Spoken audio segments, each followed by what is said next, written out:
You're unmuted, Nelson, if you need it. Good morning. We're here to talk about Fortune Hunters. Welcome to the cult. Hope you guys are having an awesome day. Maybe we'll have some fun today. Maybe you guys will win some money. So, Craig, how are you guys today? Yeah, not too bad. How are yourself? Hope everyone's well. So far, so good. Beautiful day here. It actually snowed yesterday in Vegas, of all places. Isn't that crazy? Yeah, cool. So, tell me about Fortune Hunters, guys. Yeah, so Fortune Hunters. I was a YouTuber. About a year ago, I started YouTubing, and started off like everyone starts off, and they're wanting to find projects that are not gonna just like up and run with your money. And it got to rug season, as every YouTuber knows. When it comes to rug season, it's scary to do any videos, and it was literally every single project. And I went across to a dev and I said, "Look, is there any way of building the project that has an outside income, a little bit like Drip, where they use syrup pools to generate an income, but obviously not using the whole amount of their funds, because like, I didn't want that full pressure on me.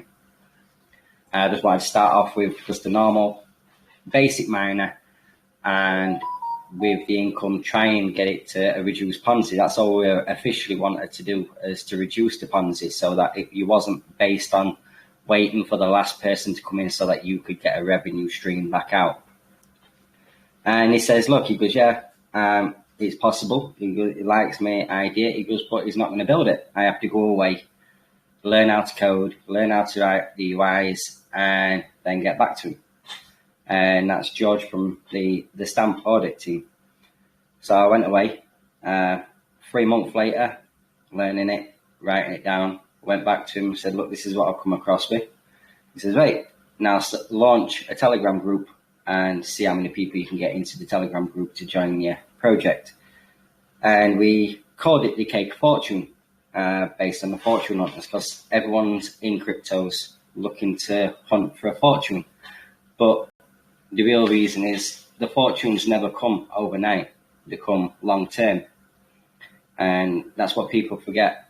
Crypto isn't about getting rich overnight. It's about the long term and making things last longer, and the sustainability and where you can actually earn a passive income. Because that's what we're all wanting, passive income for life, not just for today and tomorrow. So we built Cake Fortune. I only had 49 people join. I was nobody. I was just a YouTuber with 120 subscribers.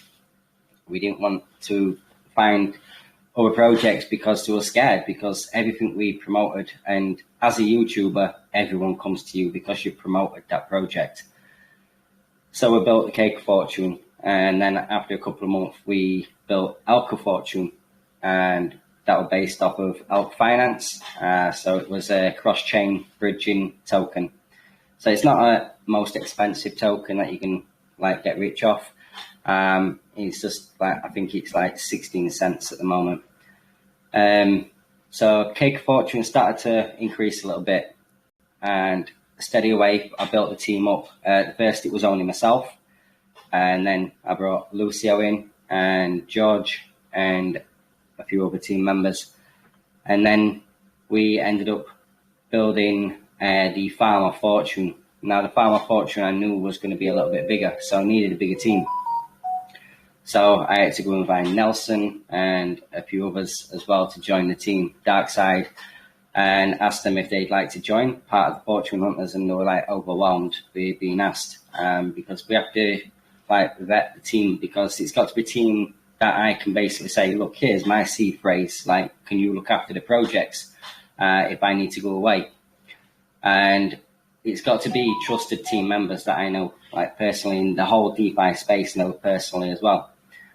And that's based on the team. The whole team is based on people that are known in DeFi, that have been around and promoted projects that have been decent, like Nelson does the Fiorio. George from the George Stamp, the DeFi ecosystem, and a few other projects. And you got Lucio that literally admins like every single group going, known as the Hammer. Darkside, he's done a few projects and done marketing, so he's like the one that does all the videos for us, and is the one that's the fun in the group because he gets drunk. But yeah, so we started the outside income, and it was very, very slow, which we knew because the cake of fortune was literally 2.5% going into the syrup pools from deposits and withdrawals.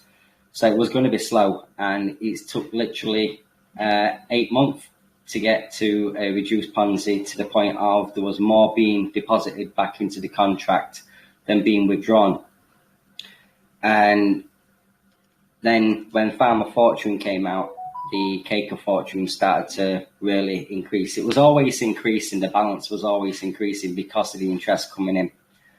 And when Farmer Fortune came out and people started joining, it went from literally like 500 members in the Telegram, and now we're at 1,600, which is incredible. I was used to AMAs every week with like 10 or 12 people, and then all of a sudden the AMAs were becoming 100 people. It did get scary.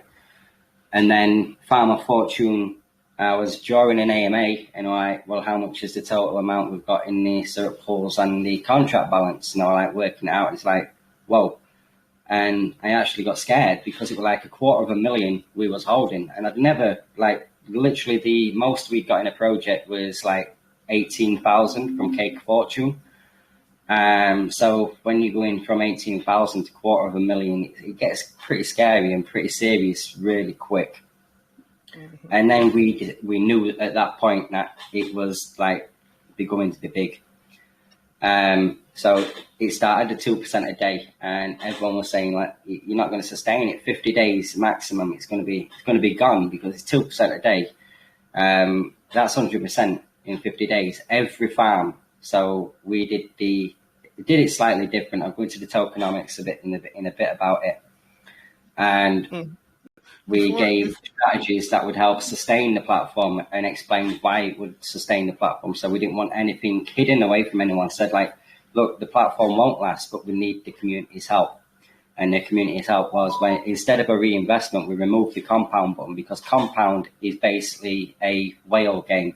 So when you compound within an ROI farm, the only ones that win are the whales, because they've got a bigger bag that they're compounding. And when they withdraw, they're going to withdraw a massive amount compared to the smaller people. Whereas we were having an outside income and having the compound button removed so that they'd have to withdraw. So they'd have to take money into their pocket. And then if they chose to reinvest some back into the project, which would give us that extra little bit of income into the syrup pools to generate the enough to actually pay everyone out.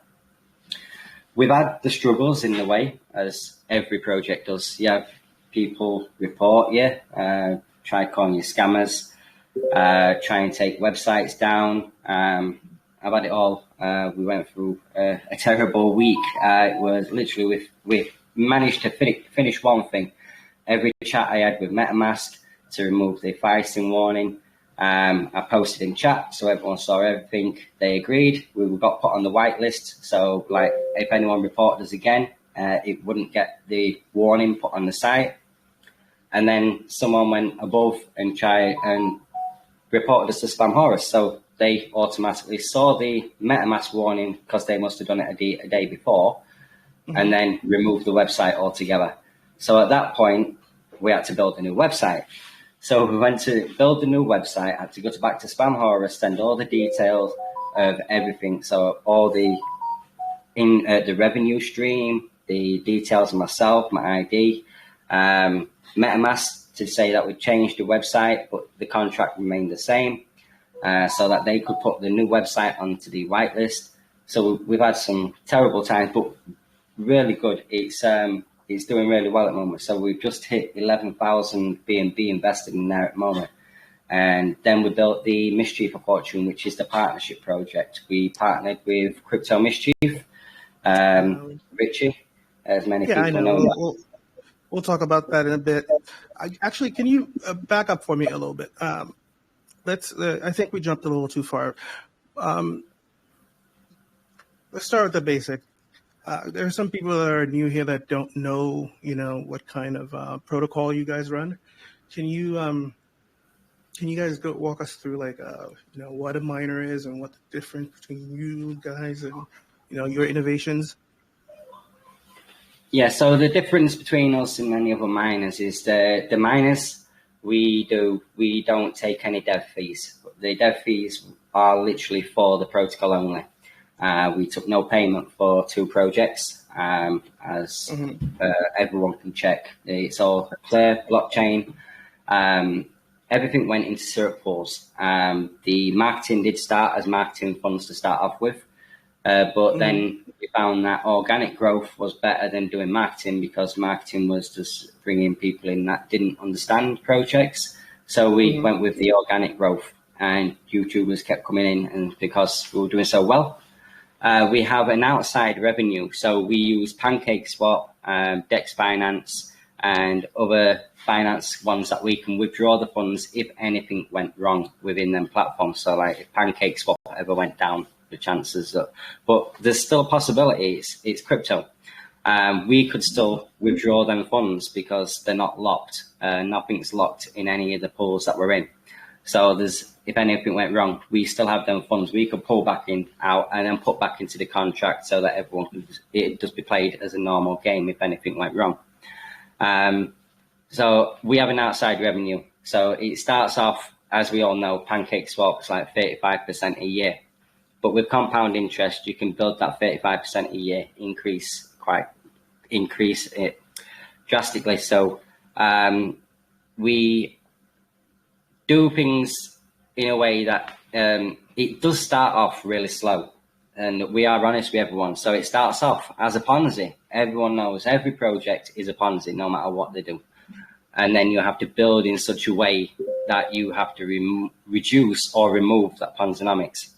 So the miners are a lot easier to remove Ponzinomics off, because when you're earning an outside revenue, the inflation of the miners then counteract. So you do know, as when everyone compounds or withdraws and then redeposits, we'll go into that as well in a bit, because there's a different strategy that a lot of people don't understand with miners.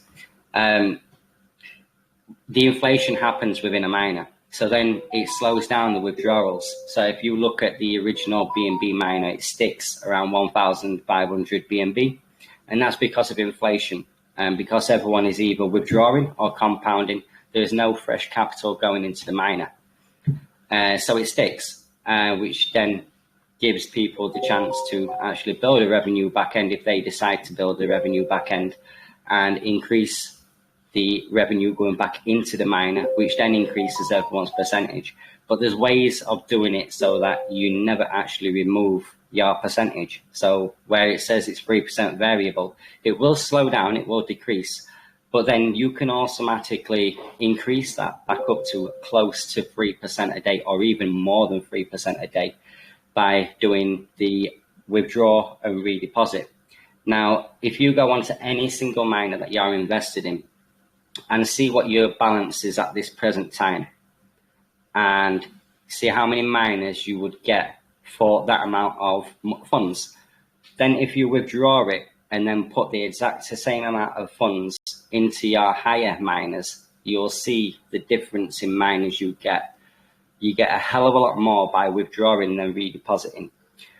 And we told everyone from the start of this, and literally I think there's about 25 people so far that have 4 times their initial ROI on Cake of Fortune so far. And that's just by following the strategy. So yeah, people think, well, doing that way, the dev benefits, because new deposits and withdrawals, the devs are getting dev fees. With us, the dev fees are going to the syrup pool, so it's only going to generate use as investors, because it's going back to use eventually as interest. So the more going into the syrup pools is going to generate more and more interest. As more and more interest comes in, it's compounded each week, and then it generates even more and more interest. So at the moment, we're close to 2 BNB each week in interest going back into Cake of Fortune and Elk of Fortune. And that's just from since 11 months ago, since we started Cake of Fortune. So we're doing really well there. It's beautiful. So, one second for me. Most people still don't really understand what miners are, though. I kind of want you to break it down for me, like a little simpler. And because I think that's the reason why you guys are succeeding, is because you guys aren't. Most people have this conception of miners, especially me. I tend to stay away from them, but just because the way they're built, if you're not in the first few minutes, then your exit liquidity pretty much. How did you guys get away from that? What innovations did you do to fix things like that, to make sure that anytime somebody's coming in, they're not exit pretty much? I can answer that, Craig, if you don't mind. Yeah, go on then, Nelson. Yeah, Yeah. please. So you have to look at miners. People call it miners because when users get in, they're mining the contract. That's why they called miners, and miners is just a fancy name to a token, except that you're not buying a token, you're buying miners. And the price of miners varies according to the contract TVL. Right. The higher the TVL, the cheaper or more expensive the miners become. So you buy 1,000 miners and you are earning 3% per day over 1,000 miners. But as the TVL goes up and down, those 3% that you're gaining from the miners that you have will be more or less, because the price of the miners that you're going to sell when you claim will be worth more or less. So, and then you have inflation that happens in any chart. If you look at miners like a token and a chart, you see when people are buying the token, the price going up, and you have 100 or 1,000 tokens, your bag is worth more. Make sense? Yes. So if people are selling, your bag is worth less. So basically, how do we make those miners different? Because we will always keep buying, like when you have the tokens, the buyback and burn, that never works in miners. It actually works because no one can sell the bag in the hold. They can only sell the earnings from the bag that they hold. And when they are compounding, they are trading their rewards for new miners at the price that it is. Imagine, for example, that the current price per miners is $1, and you are compounding. So you have $30 in rewards, and you're buying 30 miners, right? So if you claim, you sell, you are selling those $30, and you get those $30 because you sold your rewards. But as you claimed and sold, the new price is now lower, right? Make sense? Yes. So if you, after you claim, you buy again, you are buying at a lower price. So you imagine you sold 30 miners, 30 tokens, you got $30, and now the price is 90 cents per miner after you claimed you sold. So if you buy again those 30 miners, you won't have to spend $30 to buy those 30 miners again. Make sense? Yeah. So you are recovering from the inflation that you caused yourself and to the contract, because you are putting the price back up. So you are keeping your rewards higher than it would be, because if you had only claimed out, your bag would now be worth less, because each of the miners that you have are now worth 90 cents only. By reinvesting, you are fighting the inflation that you caused and the inflation that happens in the contract by every player's actions.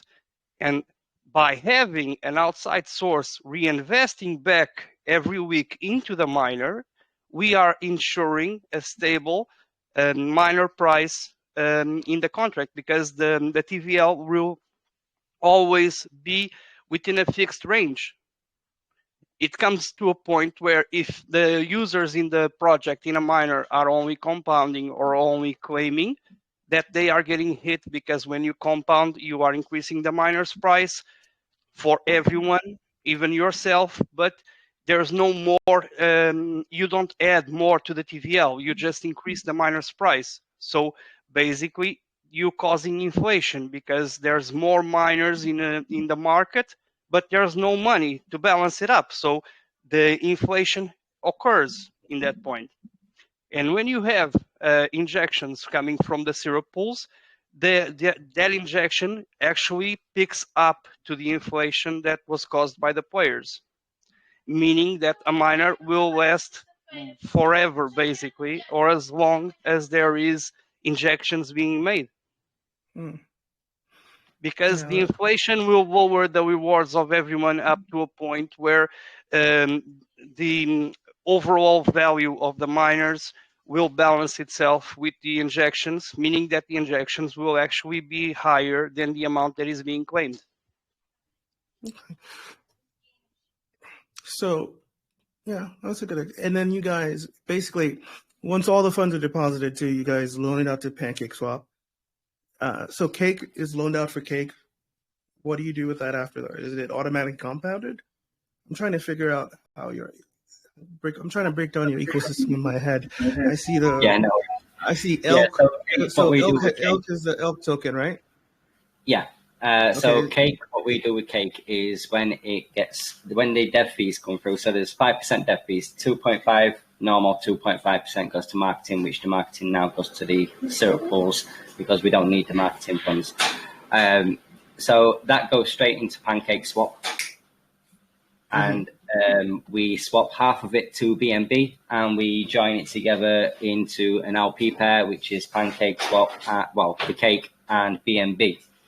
And then every day, or depends how much is in the pool, we can do it 2 or 3 times a day sometimes and reinvest it. So we harvest it and then pair it up with BNB and then reinvest it back in. So it's compound interest at all times. The elk is done the exact same way on Elk Finance. So we use the syrup pools in the Elk Finance to generate an income there. So it's basically constant increase in the interest because we're constantly compounding, increasing the interest. Even though the interest shows that it could be 35% a year, with the compound interest, you're actually increasing that 35% a year because the original balance may only be, say, 60 grand. But with the compound interest, you may have got it up to 100 grand. So you're actually increased your percentage rather than increased your balance, so to speak. Okay. So you have all these pools are separate. What's Mischievous Fortune? What token is native to that one? That's USDC. And Farmer Fortune is BNB. BNB. Okay. And one very quick, sorry to interrupt. Just one very quick thing to be aware. Farm of Fortune and Mischief of Fortune are not miners. They are both farms, and their mechanics are very, very different. Craig will explain, or I will explain. It's okay. Just to make sure that everyone understands that miners and farmers are very, very, very, very different animals. Okay. So, Craig, can you please go on with Farm of Fortune or Mischief of Fortune? It's the same thing. Okay. So Elk and Cake are miners, Mischief and Farm are farmers. Yeah. So your miners, they're variable. So they can vary. Percentage is not fixed at 3% daily. So it can go down to like 1%. It can go up to 5%, depending on how much interest is going back in, or depending when you join the miner. So a farm is an ROI farm, so it's fixed. So it's a static APR, which is 2% daily. This Farm of Fortune, the one that we're showing now, has been the most toughest project I have ever run in since doing DeFi. I thought in my head, it'd be a breeze, it'd be a walk in the park. Oh, it's not, honestly. And I've been honest with everyone, it has been stressful, really stressful. But we're doing it, we managed it.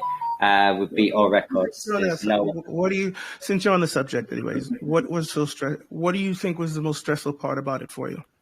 Elaborate. I'm curious about things like that. Getting that 2% a day, because what you got to remember is when we launched the farm, we started at 35% a year, and then we had to build it up to get the 2% a day, so that we could pay everyone back and pay everyone out for withdrawals, as well as trying and get some into the syrup pools on top to be building the syrup pools up. It has been immense, and honestly, we are honest. We like to be honest with everyone. We don't want to say, oh, no, it's been a breeze. It's been a walk in the park. We're guaranteeing it. It has been tough, really, really tough. That's good. I would add, I'm sorry, but I would add the responsibility for the community, the people that are in the project, is what caused it to be so stressful. And if it was any other person other than Craig, and I personally admire Craig a lot, it would be much easier. But Craig takes the responsibility he doesn't want to let anyone down, and that makes it even more stressful for him. And we don't want our projects to fail, and we don't want to be an ecosystem that launches a project every couple of months and then dies and launches a new one. We want every single project to last and years, and if possible, lifetime. That's what we aim to build, and that's why Cake of Fortune is going strong. And I actually sent the chart to Franklin of Cake of Fortune, and it's. Hey, Darkside, can you show the chart for me? It's amazing. It's in our channel. It's in our channel, Tiamat. If you can check the channel, it's right there. No. Darkside is sharing his screen. I wanted him to pull it up on the screen so that people can see. Yeah, sure. Are you the one sharing the screen, or is that Darkside? Yeah, Darkside. Are you sober? I don't know if Darkside knows how to pull the chart, honestly. It's better. It's better. Yeah, it's better if Nelson does the smart things, in my opinion. Okay, so Darkside, maybe you should stop. Wow, you guys are a nice team. I like it. No, we love Darkside. I love the man very, very much. But there are some. I love the banner. I love it. They sound like you and I. Yeah. Yeah. And that's not it, Darkside. That's not what we were talking about. See, I told you. Darkside, you got one job, bro. You got one job. He usually fails at one job. Yeah, it's normally press record and he forgets. So we get all the way to end of AMA and it's like, where's recording? We're like, wait a minute. Darkside, go to Cake of Fortune. Go to Cake of Fortune, please, Darkside. Old man, please listen to us, old man. Please. Now on the top of the page, press contract. Yes, there. Old man, what is he like? Is he like 36 or something?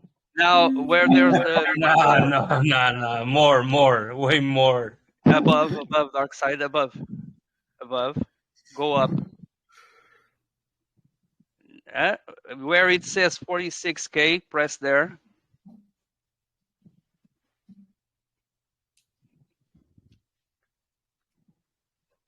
No, to the left, Darkside. Yeah, press there, and now press on top of the cake. Yeah, press cake, yes.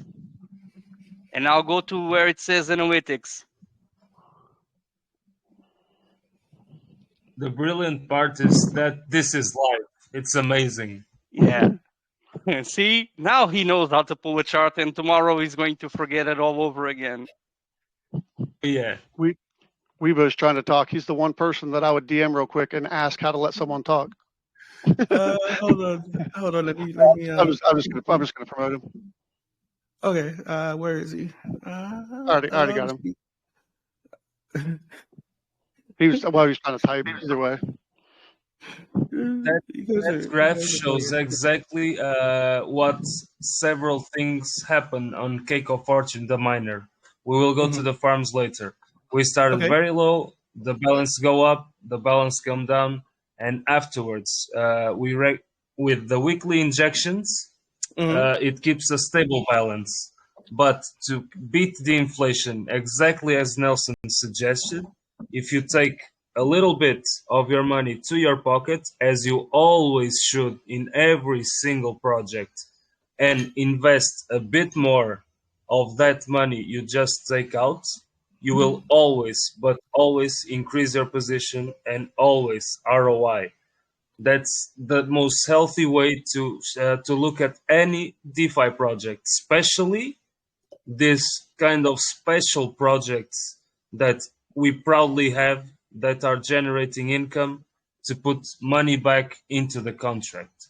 We are working every day at every time to make sure that we don't touch the pools more than we need to touch the pools, because we have, and I need to say this, an amazing community that it's working really close to us, trying to follow our guidance.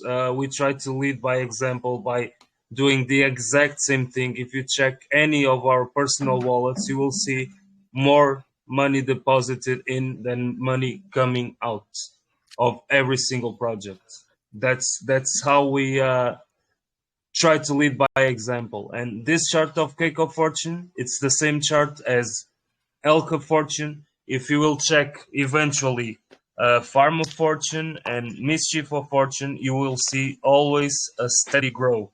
Eventually it will just balance it up as much as possible and keep going like this. That's the whole reason we started all of this and this adventure, basically to provide the most longevity as possible. That's only possible because we have outside revenue coming in. We use fees to feed those pools so the pools can feed the contracts. It's really simple to that level, but it's needed a lot and a lot of hard work. Craig compounded, for you to have an idea, Farm of Fortune, the first month or second month, it was horrible. The man needed to be online almost 24/7 to make sure that all the money was coming in, was going back to the pools. Compound, repeat, compound, repeat, everything. You guys are doing all this manually? Or is any of it automated now? We don't believe in using bots. Bots No. can stop. So if we do it manually, if anything goes wrong, it is our fault, not anybody else's, not a computer, not a script, not a bot. It is our fault. So that is why we decide we have to do everything manually. It's the only safest way. We know it's going to get done. Everyone can see it. It's their visual, and we know it's done. And sometimes, like I say, it was 6 or 7 times we were compounding in a day just to try and reach that 2% with Farm of Fortune. And that's pretty cool. And all these are I'm trying to imagine, you're only loaning to PancakeSwap, right? PancakeSwap and Dex Finance. And Dex Finance. And how do you guys? And to add, we used Grizzly also. Sometimes we only use protocols that allow us to take our money at any time, doesn't lock it up, because we don't want to have the funds from the contract locked in case we need to inject into the contract for people to claim. So we only use projects that allow us to take without locking anything up. That makes it a bit harder because usually the percentages without walking are a bit lower, but that's part of what we do. Yeah, I'd rather steady than flashy. So I get what you're saying. Yeah, we are in DeFi for some time. Most of us, we worked with some teams before. I worked with a lot of teams. I know Mesh for Piston, for example. I was a community admin there. I was I still am one of the team members of the DeFi ecosystem. We try to learn every single day how to make things better, and try to improve. This is what we try to do for everything. And basically, the idea of using the earnings from the deposits and not simply just compound the money that's in the contract, it was brilliant, basically, Yeah, that's because beautiful. when you are compounding, you are doing nothing more than recycling money that's already there, and you are gaining advantage. In this case, it's very different, because if you want to increase your position, if you want to take more, you need to take and put more in, and that new injection of money, half of it goes to the pools to earn more interest again. For example, last week we beat another record. Fortunately, we are beating records after records, and we are actually very proud of them.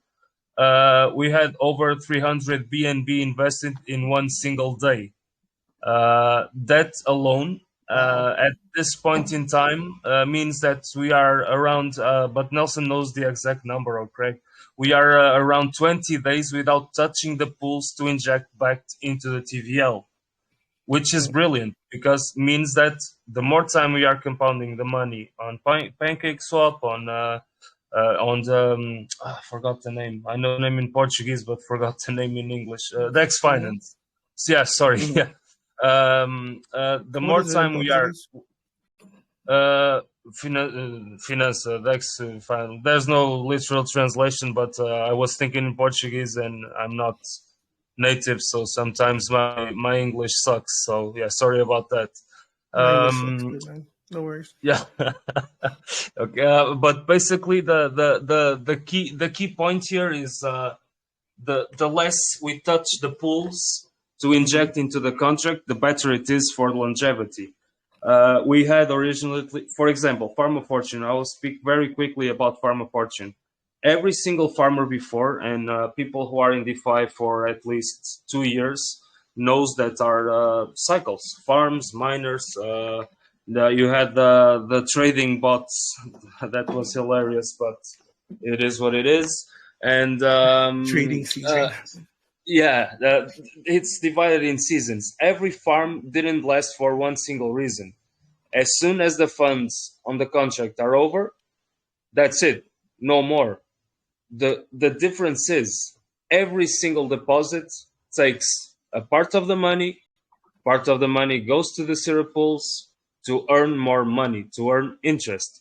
So imagine this as a gigantic piggy bank, and that piggy bank is earning more and more coins there every single day. You are putting more coins there, and if you need to take a hammer and break the piggy bank, you will have a lot of money there.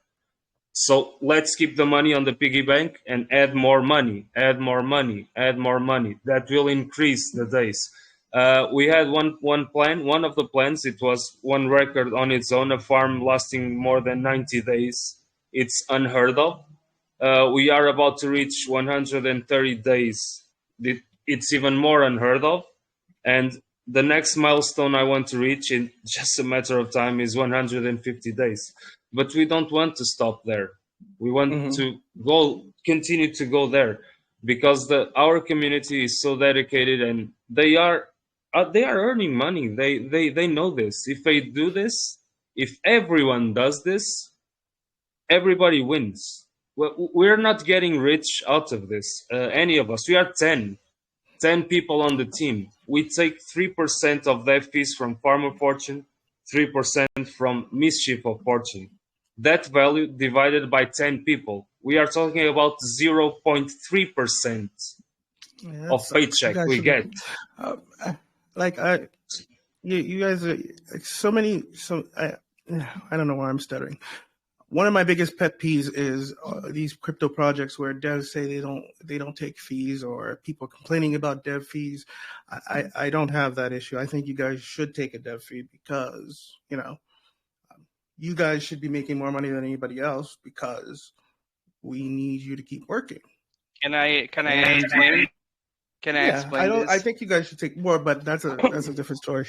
So imagine we only take dev fees from Farm of Fortune and Mischief of Fortune, because the deposits there are will expire at each deposit will have a max duration of 200 days. After 200 days, there will be no more pay. If people want to continue to earn, they need to make new deposits to extend those 200 days. Otherwise, after 200 days, no more cake for anyone.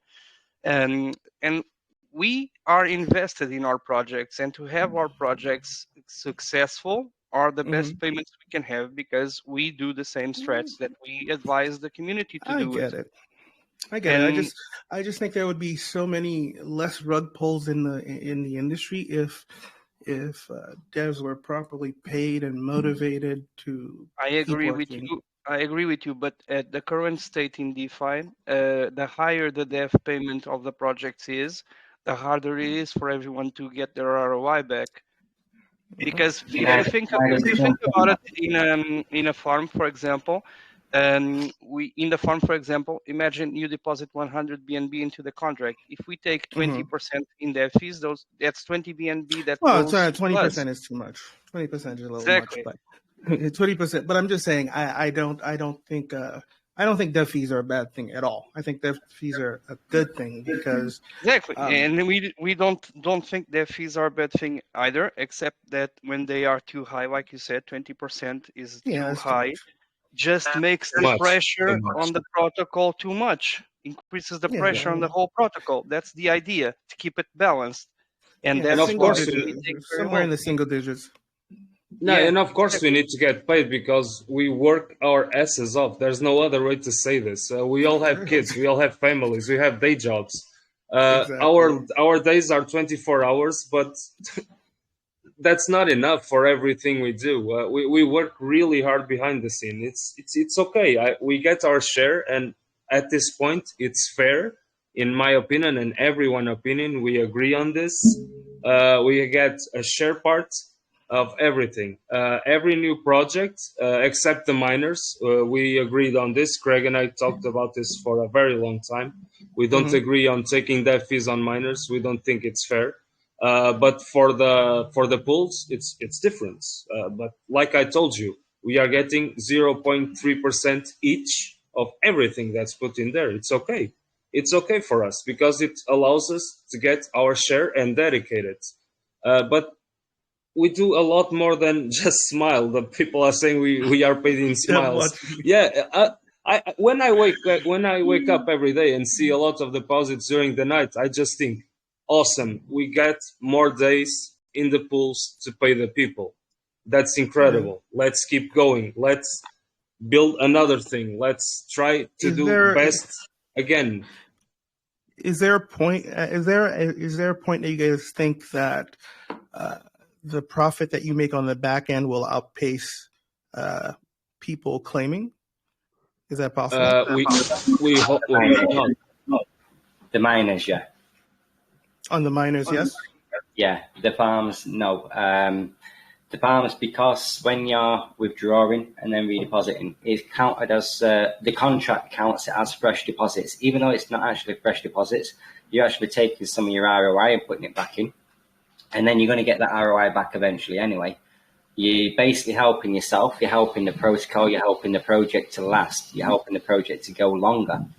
But eventually that reinvestment is going to become really, really high. So we're talking long-term projects, so we don't like talking like, the project's going to be gone in a couple of months. We're talking like years to come. So in years to come, you might be getting 100% profit a day, and we've got to then sustain that 100% profit a day coming back to you. So that's why we've got to then adapt to the system. We've got to adapt to crypto. We've got to adapt to the whole ecosystem to be able to build that in the back end to give to the 100% a day back. So yeah, eventually it will get a lot more stressful. I'm not dissing that one bit, but we're prepared for it. That's one of the reasons there's a time limit for plans. Imagine you invest into Farm of Fortune today. Let's suppose you invest 5 BNB. You have 200 days to take 5 BNB plus 300%. After those 200 days, that's it. You are out of the game. If you don't do another investment, you won't take anything more out because the plans are made exactly with that reason. If you don't reinvest, you don't increase your position, you don't earn more. You cannot take forever without reinvestment. That's one of the reasons the bonds are numbered. Yeah, It's a and protection. I can actually add to that that Lucio just said. Um, it's not just about how much we generate outside, because we currently have around 11,000 BNB invested in the Farm of Fortune, but probably from investors' own pocket money, we're talking about 3,000, 4,000 BNB. Everything else up to those 11,000 BNB are already earnings that people got and put back into the project. For I can give you an example. Since the 11th, the past 4 days, we have 770 BNB invested in Farm of Fortune. Out of those 770 BNB invested in Farm of Fortune, only 154 are new investors. The majority is the people reinvesting to sustain the protocol because they understand how the Farm of Fortune works and want it to last longer. And this is our biggest achievement, to have our community working with us. We're talking about 600 BNB out of 770 being redeposits and not new, fresh investors' money. It averages about the money coming in and coming out every single day. I asked Nelson a lot of times for those numbers. He has every single day, every single number coming in and coming out. And at this point in time, we are on a very, very, very good streak because they are really balancing what's coming in, what's coming out. It's amazing. We haven't touched the pool. Nelson, help me out on this. For how many days now?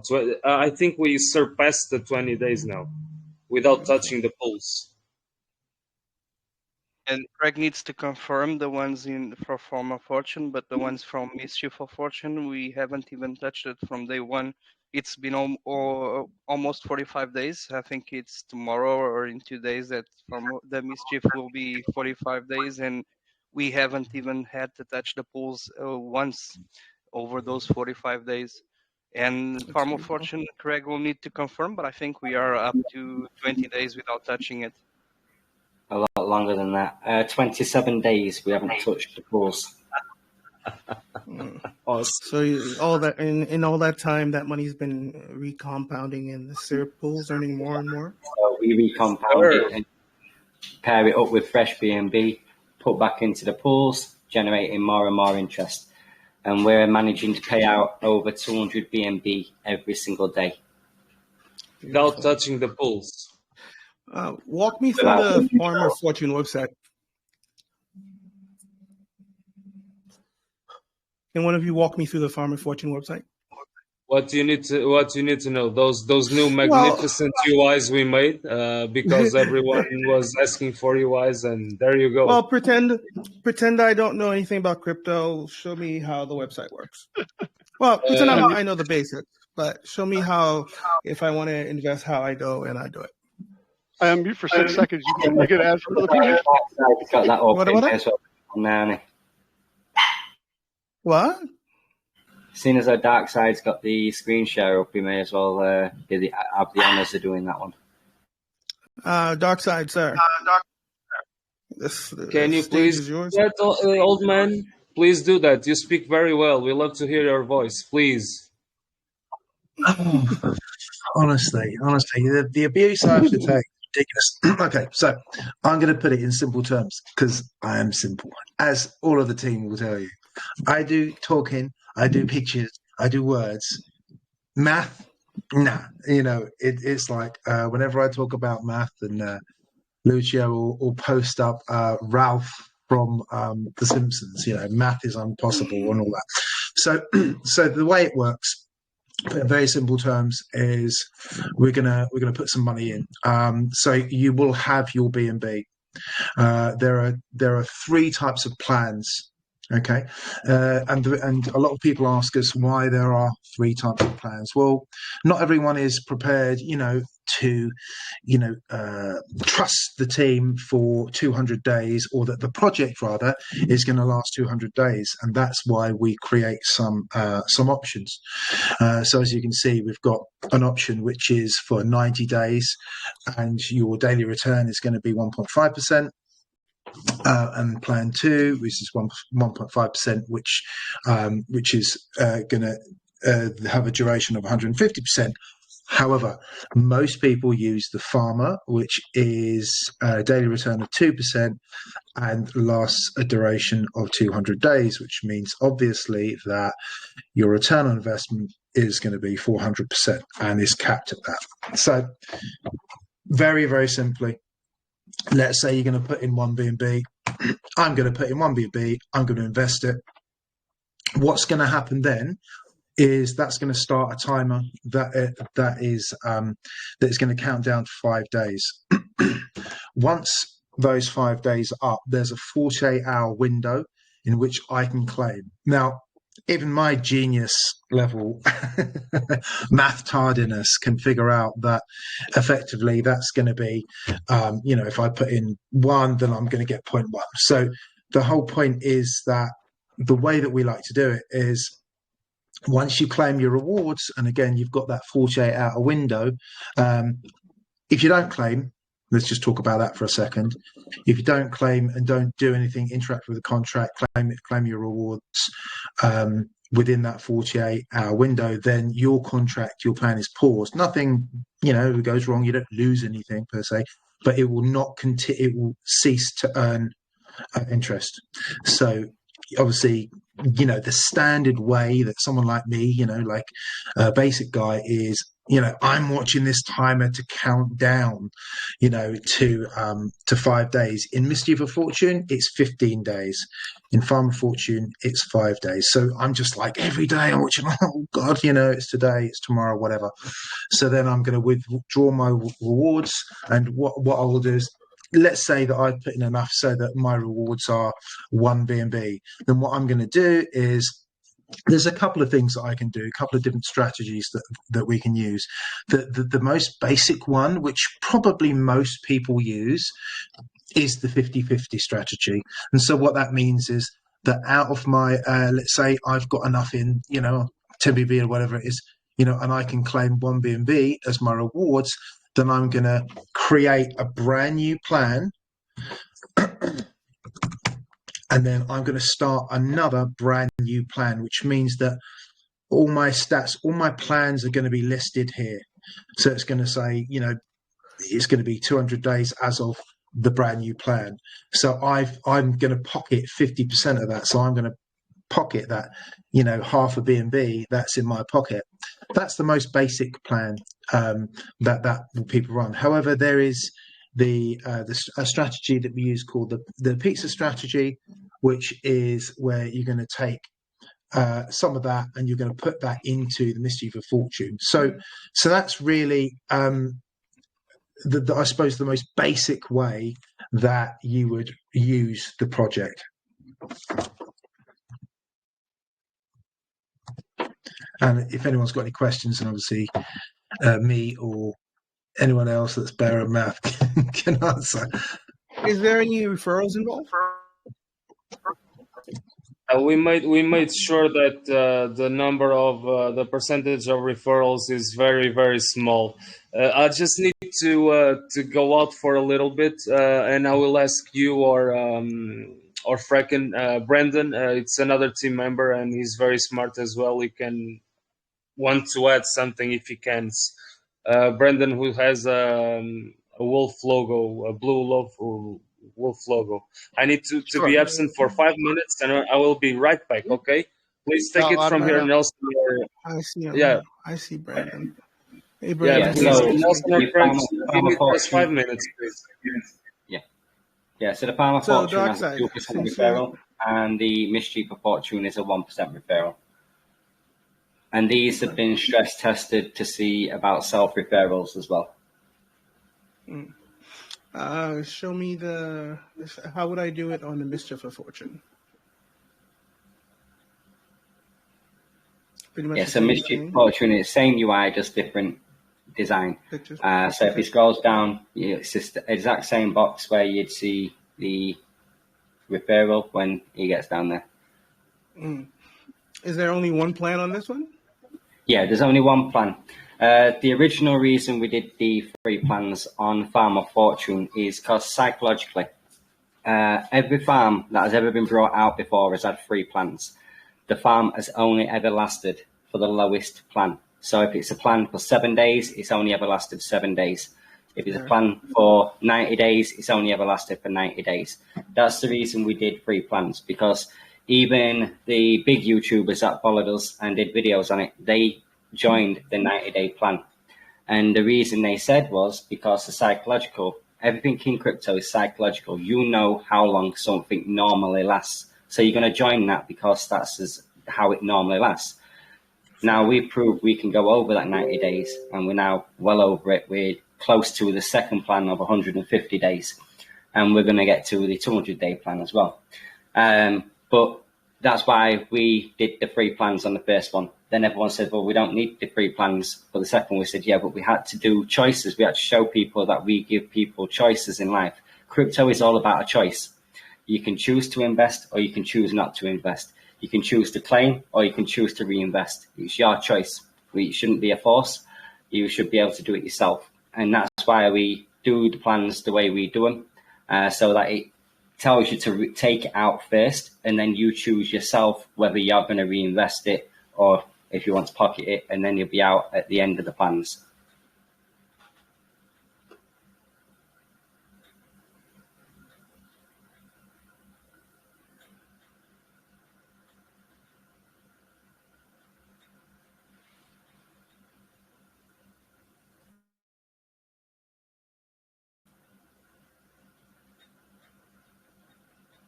I think you're muted. You don't know that you're muted, but you're muted. Oh my God, I'm retarded. I'm sorry. Sorry, that's not a real word anymore, huh? Yeah, probably not, but we all knew anyway. We knew your conditions anyway. Yeah, I'm sorry. My development was arrested at some point of my developing. A very important thing I didn't think ever if anyone referred. For example, and this is very important because people are always complaining that they cannot invest in Cake of Fortune, in Elk of Fortune, and in Mischief of Fortune for a very simple reasons. They are not the native tokens like BNB is, like AVAX is for Avalanche, like Matic is for Polygon.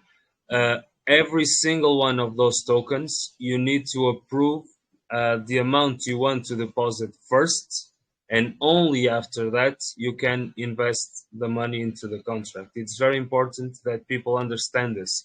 For example, Darkside is now sharing his screen. Let's suppose he wants to invest 1,000 USDC. He needs to first approve the USDC, and only after the blockchain approves that amount, you can invest that amount into the contract.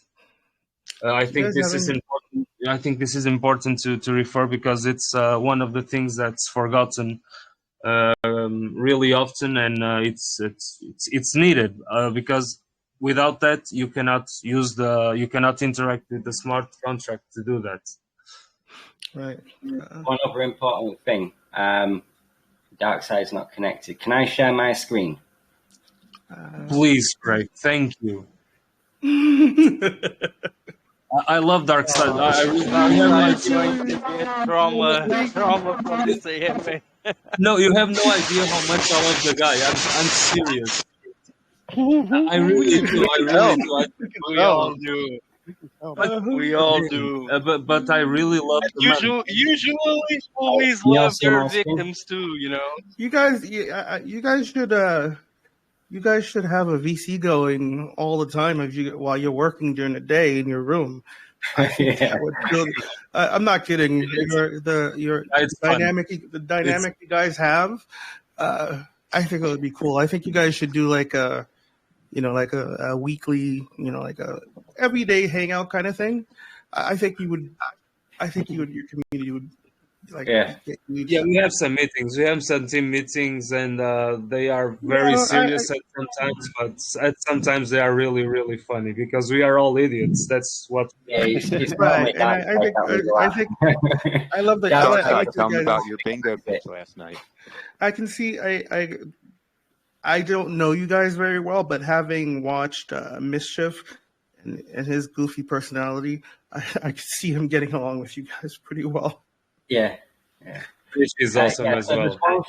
There's one thing we need to go on about is security. So on every single contract, this is the one thing that devs that What is done with are dishonest devs. Real quick, is that George Stamp? I just want to make what, sure I sorry? know who audited the contract. The stamp. Okay, cool. Stamp, yeah. Okay, cool. Yeah, Stamp. I need to talk George to is him. part of the team. George is part of the team as well. He's one of the co-founders of this team, but he also has the audit company because of the amount of rugs that were happening, and he's I've been doing hearing this a lot to of try good things to help. about him. Amazing man as well. I've heard his Yeah, name around the space for the last few months or so. This isn't just for our projects, for everyone, every project, and everyone watching this VC. When you approve something, if you go here and say view full transaction detail, because the contract has a maximum of 100K, you're automatically doing 100,000 USDC. So you need to edit this every single time you approve and put custom. That is the one thing you need to do, and make sure it is on every single project you get into. Because if there is an unfair dev, they can take all of your funds. Did you see the experimental? Wait, real quick, too. Sorry. Did you see the experimental settings, Craig, on that now? They actually added it in where it will warn you if you turn it on. I think it's under experimental, but it makes you type an amount in. Oh, does it? I'll have a look at that. I ain't seen that one. Yeah. But yeah. Yes. Check it out.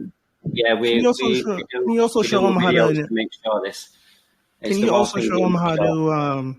Can you also show them while you're here? Can you show them how to name the contract as well? Because right, Frack, do you know what I'm talking about, sir? I know what you're talking about. If you pull the MetaMask again, yeah, approve. It's a good idea to. It's a good idea to. When you to name your contracts. When you go you approve and then you go to the deposit. If you pull up the deposit pop up in the MetaMask. Stop. Yeah, in there. But above the contract, there's the contract. You can name the contract to whatever name you want to. Yeah, this is a really cool thing to do. Click on the link. Click on the little blue link. Oh, that one. Yeah. Mm-hmm. All right. Now you can change instead of being the address, you can put it in a name, and it will record that. And every time you interact with that contract, it will show that name. Now, another cool trick with that is it's a cool way to make sure you're using the right website, because sometimes if you go to the wrong website, you connect your wallet. You named your contract. If it's not that name, then you know that's another. Yeah, it could even protect. I mean, it could even protect you from a bad team. I mean, yeah, they've got some of your money already, but if they decide to change the contract after the launch, that could happen too. So at least you're interacting with the right contract at all times. Because the website can change whatever contract. Or somebody throws a V2 up or whatever. Yeah. So, like for example, if someone launches a V2 contract, you would have to do it all over again. Exactly. And if someone changes the contract without announcing, instead of showing the name that you just put in, it will show you a different contract address. And one of those cool little tricks to do to protect your, money, because only if you like the money. Yeah.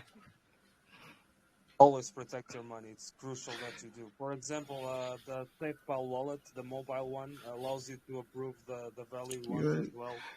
You're really low, my friend. Can you speak a little louder? Yeah, I'm back on the mobile phone for 10 minutes, but I'll be back again.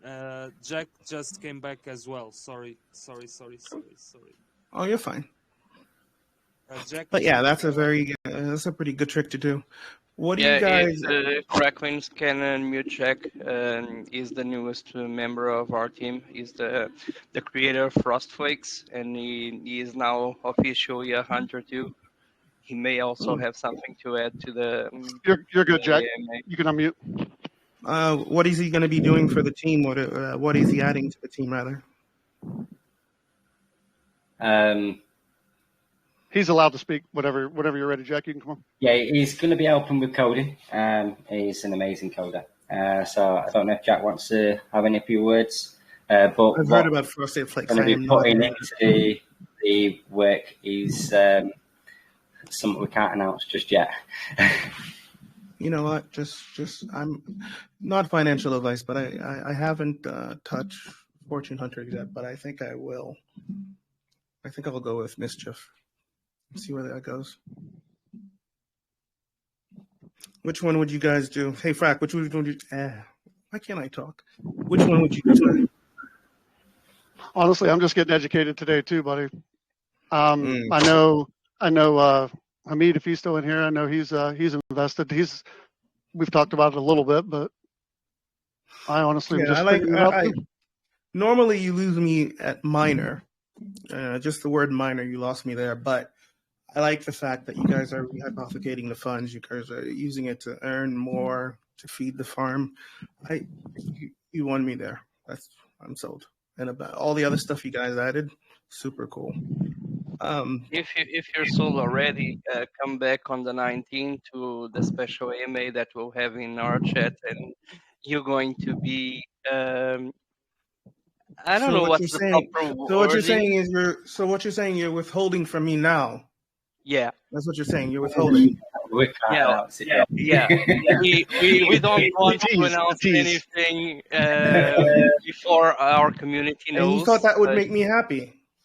I'm sure it will make you happy because you are being treated exactly like everyone else in the community. That's the way we view people. Everyone are equal. You saw me like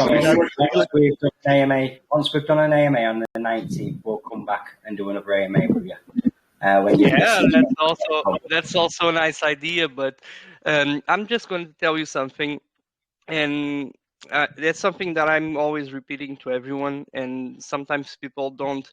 I understand why people have trouble understanding what I'm saying, because what we have in Fortune Hunters, what we are, is not something that you find every day in the crypto space, let alone in DeFi. We're not here for 6 months. We are here for years. And on the 19th, people will understand better why we keep saying we are here for years. It's not about Cake of Fortune, Elk of Fortune, Farm of Fortune, Mischief of Fortune. Those are the apps in an ecosystem. And we are building that ecosystem up hugely. It's not going to happen in one day. It's not going to happen in 1 week. But with our community behind us, the way they have always been thus far, we are going to build something massive. And people will understand better on the 19th. You're an ass.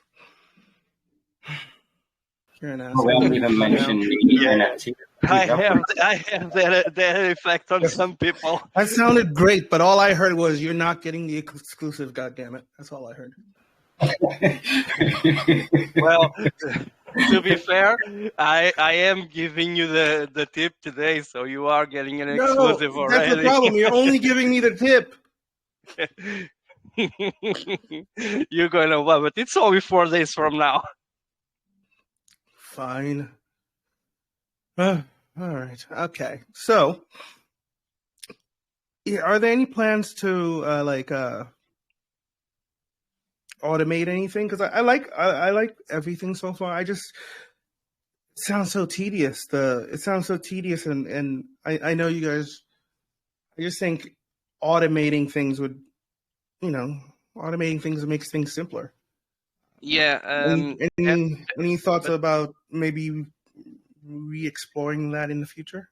I get what you're saying. We've internally also talked about how it would be if we had like an option on the site for people to claim and reinvest a portion, but we feel that is taking the responsibility out of the people, and people need to be responsible for their own investments. And to have everything done in an automatic way, it sort of takes out the fun.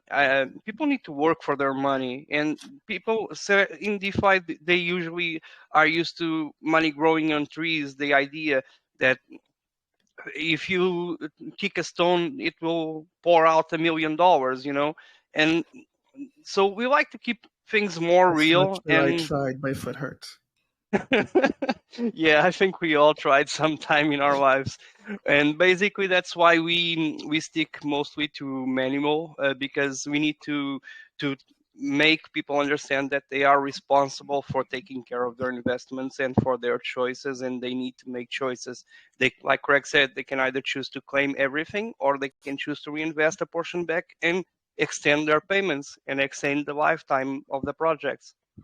It's a matter of choices, and so far, like I told you a bit earlier, this week, for the last 4 days since the 11th till this time, we have like 770 BNB invested in Farm of Fortune, and only 154 are fresh capital. That means 80% reinvestment done, and Beautiful. that's community at work. The best thing we can ask is for the community to be behind us and believing in what we are building, and we are very fortunate to have such a community.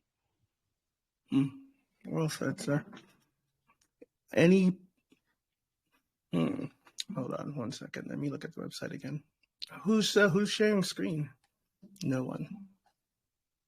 So how did you guys hook up with Mischief? I'm super curious about that. And who came up with all the tokenomics? I'm curious about that, how that whole came about.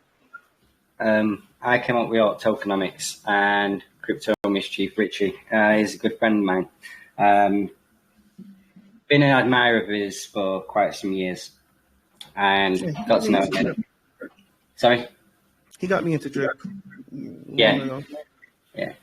And we were talking at back end, and we were going to promote a project, and I saw in the code that it got bad code in it. So I told him, and I said, look, you don't want to be promoting that because it's got this code in it, and showed him the code. And he said, well, thanks for that, because he was going to go in heavy. And he ended up pulling out and telling everyone to stay away from it. And ever since then, we started talking. And I said, look, he started promoting Cake of Fortune for us and Elk Fortune. And he were high on Elk anyway. He loves Elk Finance. So he got in Elk Fortune. And then it come to Farmer Fortune, and he got in Farmer Fortune. And then I said, look, I'm after a partner. Because I don't know if you are interested. I goes, but we'd love it if you'd be part of the team. We can help with the man miner as well as help, because he's a big fan of Drip, which is going to help bring some funds back into the man miner and help boost that up. And we build a partnership project so that a 1% would go into his syrup pools, because he does the same tokenomics. He's got his own forever pools, he calls them mirror pools, because he don't like the word rehypothecation. It can be quite daunting on people's tongues when they're saying it. Never mind spelling it. So yeah, and that's where it all started. And he joined the team, and then when he come into team chat, we started talking about what the future plans are, which is what you'll find out on the 19th. And he was like, "Whoa, I'm going to do a video." No, you can't do a video yet. You can't do anything. You can't give it. He's going, "What? I can't say anything." I goes, "No, you can't say anything." So if you look back to the first video where he did the partnership, he was like literally like jumping off of his seats, and he's going, I can't tell you, but I'm wanting to tell you. And that's where it's all stemmed from. And day by day, it's like he's getting a bit giddy, and he's like, when can we announce it? Like 19th, you've got like 4 days left. Yes, I mean, all my questions is disappearing because I'm so upset. All right. What do you think what's next for you guys? I know. You can't tell me what's coming.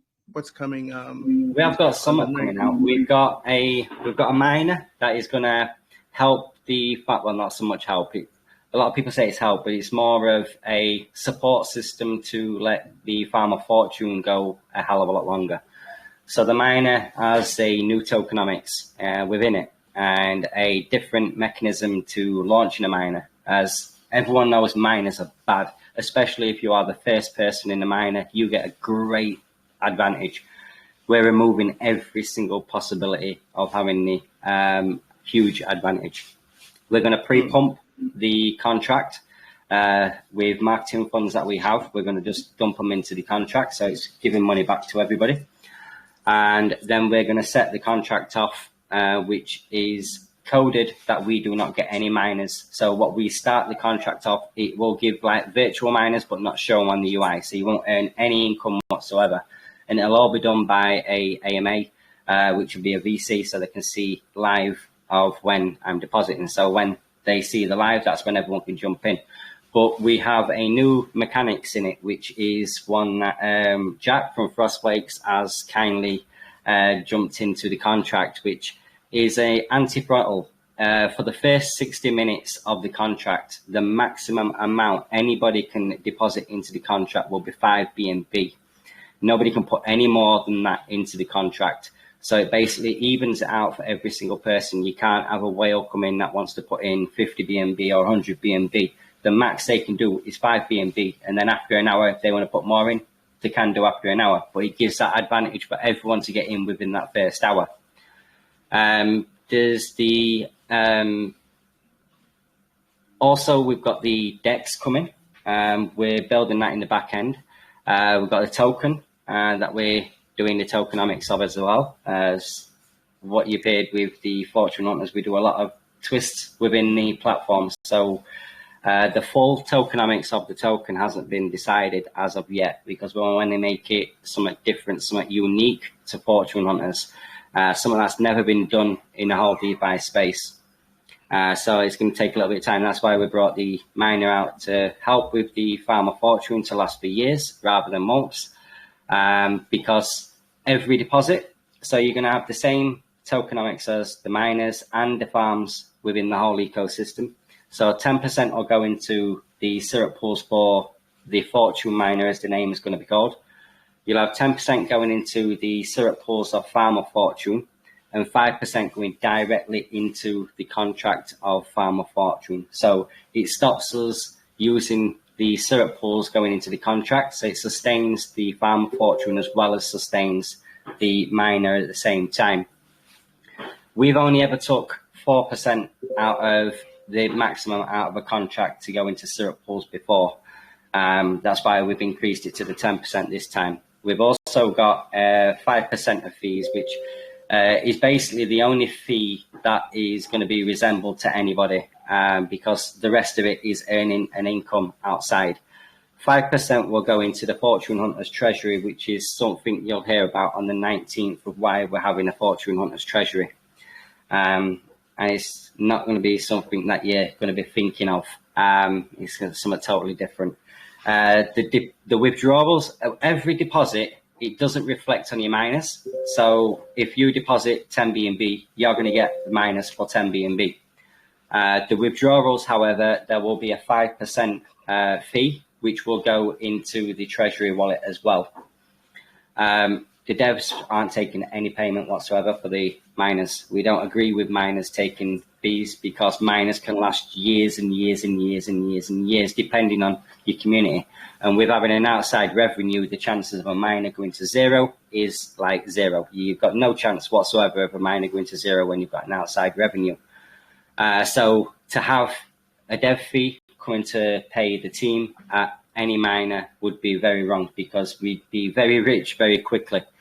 As Lucio explained, the farms are different. Yeah, we took 3%, and I was panicky at choosing 3% because I thought that was still too much.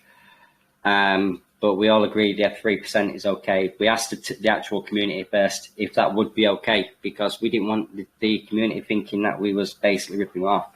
We're more for a community than for ourselves. When we wake up in the morning and see the chat where there's like 700 messages and you see it in every single one of them is like everyone, oh, I've literally ROI'd this morning, or I've made a new deposit into a new plan because I've ROI'd in this one, or I was the highest depositor in Alka Fortune, so I won the lottery. It cheers you up. That's the thing that boosts all of the team, and that's the reason why I've got the team that I've chosen behind Fortune Hunters, because we're not about us earning the money. We earn the money by playing the same way as everyone else. Although up until Mischief of Fortune, I never invested in any of the platforms because I did get called a scammer, saying that I was basically taking everything from everyone, and I got attacked, literally attacked, phone calls, and I think it was horrible. I was ready to give up Fortune Hunters at that time, but the team said, no, look, we're going to push forward, just have a little break. And I did. I had a little break and came back, and we came back full force, and then we brought out Farmer Fortune. But yeah, Mischief of Fortune is the only one I ever invested, and I told everyone beforehand I was going to invest in it, and literally it's one that I do my videos on so everyone can see how much I've got invested, that I've not like literally pulled anything out from the dev fees to put into there. It's all my own personal funds. And yeah, it's the rest of the team, they're all happy they can deposit. It's different when it's a dev doing it, because you don't want to get called that scammer. It's really horrible, really is horrible. Wouldn't wish it upon me worst enemies for what we went through. That's such a dumb mentality. I don't understand why people don't want devs to have an interest in their platform. I want you to have a vested. Unfortunately, that's the first place everybody goes now when anything That's happens. so dumb. I want you to be invested in it, because I want you to be looking at it and go, holy shit, the price is going up. I'm going to work harder. Or, I don't know. I don't get this. I don't get this. I don't get that mentality. It's so dumb. But people are always so afraid that others are making more than they, that it generates this panic. It's your goddamn idea. Of course you should make more. That's the thing, in crypto, people are so used to, for example, in a miner, for example, if you're the dev, you can, exactly the moment you're going to kickstart the contract, and you can make sure you have the most miners of everyone else in the. That's deceit. That's being deceitful. But what I mean is, I don't mean use your position to get like an unfair advantage, but you should still have a stake like the next guy. I'm not saying mint yourself some shit on the background, or just leave it on down low or anything like that. I'm saying if you can have it balanced and transparent, I think no one will have a problem with that. The problem is that in the space we have seen so much deceiving going on, rug pulls and not also the slow rugs, how many people call it, and then there's the other devs that do that because it happens. It's not a scam, it's not a rug. People haven't invented a proper name for it, but there are devs out there that are less than honorable, for lack of a better word, that will launch a project just to get their fees and then let the project die out and move on to the next and launch another one and another one. And that also happens. And that's why we are very careful about how we do it. That's the reason why we take so much precaution and explain things the way we explain and keep transparency in all the things that we do, because we want to show that we are not inventing the wheel. We are simply doing things in a more fair way for everyone. That's the only thing. I think me personally, I think what would save crypto is if projects treated themselves like a startup company. You actually set schedules. You go to work during the week. You do that. You do this like a real company. And if more people did that, crypto would be just fine, because that's what it is. You're starting a project. It's a startup, isn't it? You're welcome to Fortune Hunters. Yeah, that's exactly what it is. I don't get why projects aren't,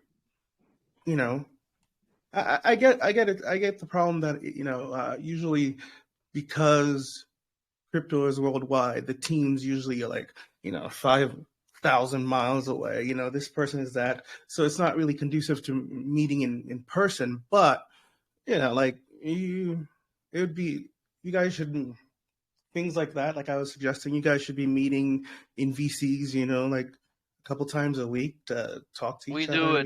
Blah blah blah. We actually do it every once or twice, every a week or every 2 weeks. We have a team meeting, and even if there is not really something in the agenda to discuss, we do it just to mingle and socialize with each other, because that's also very important. That's why we all have this dynamic, and we all use dark side as a punching bag, basically. And he is our the old man, and we all love him. But yeah, we do that, and we try to treat this not as a project, but as a company, a startup, like you said. And the idea is to continue to evolve and to grow exactly like that. And we try to be as professional as possible, and we don't we're not at the point, none of us is at the point we can leave our daily jobs to dedicate full time to this yet. But maybe in 1 year or two, most of us or all of us will.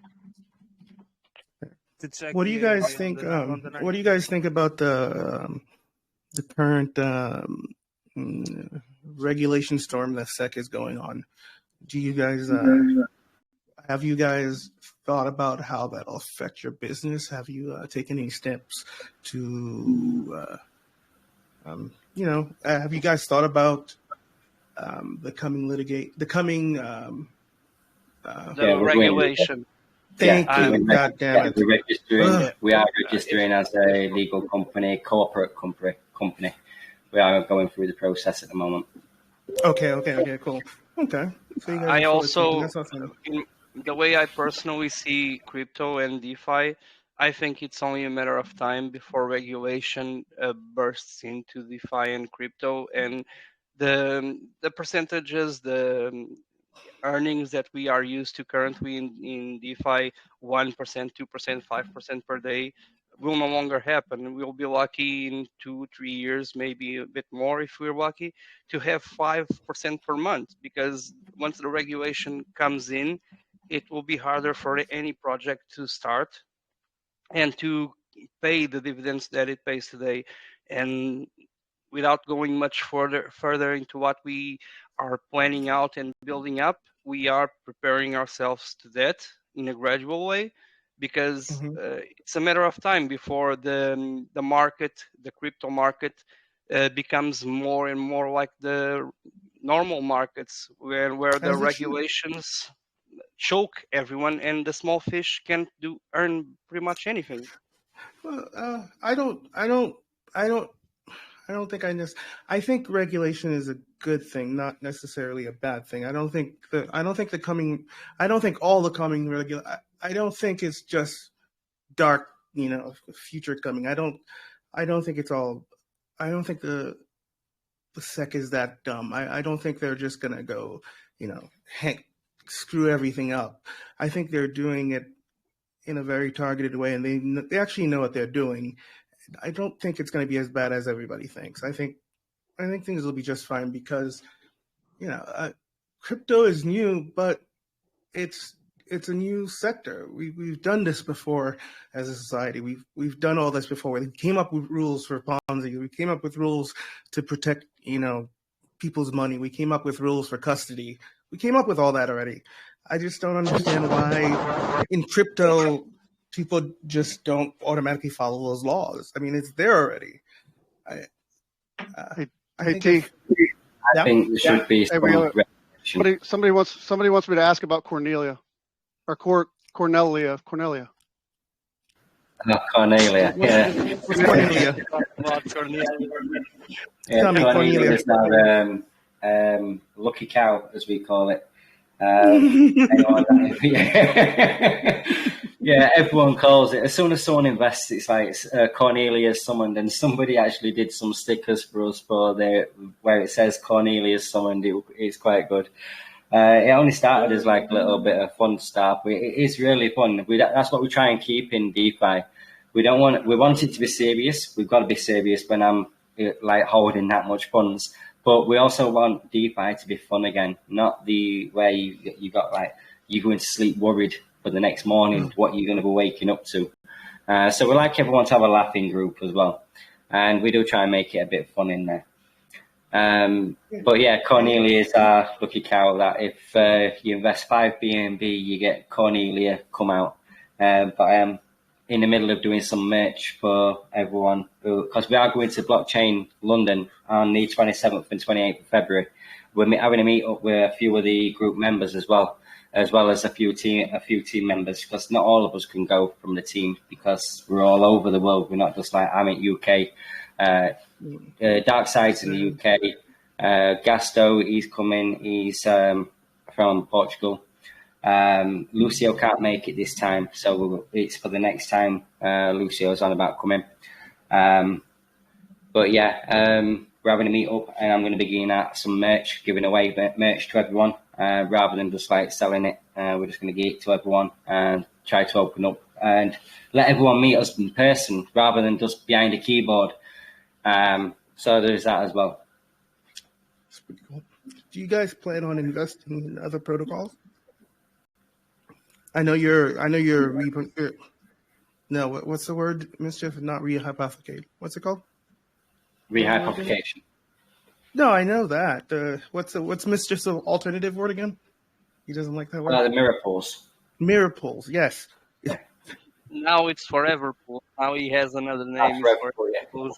And it's much better than rehypothecation because honestly, it's just hard on the tongue. Have you guys thought about eventually using those funds to like purchase real world businesses or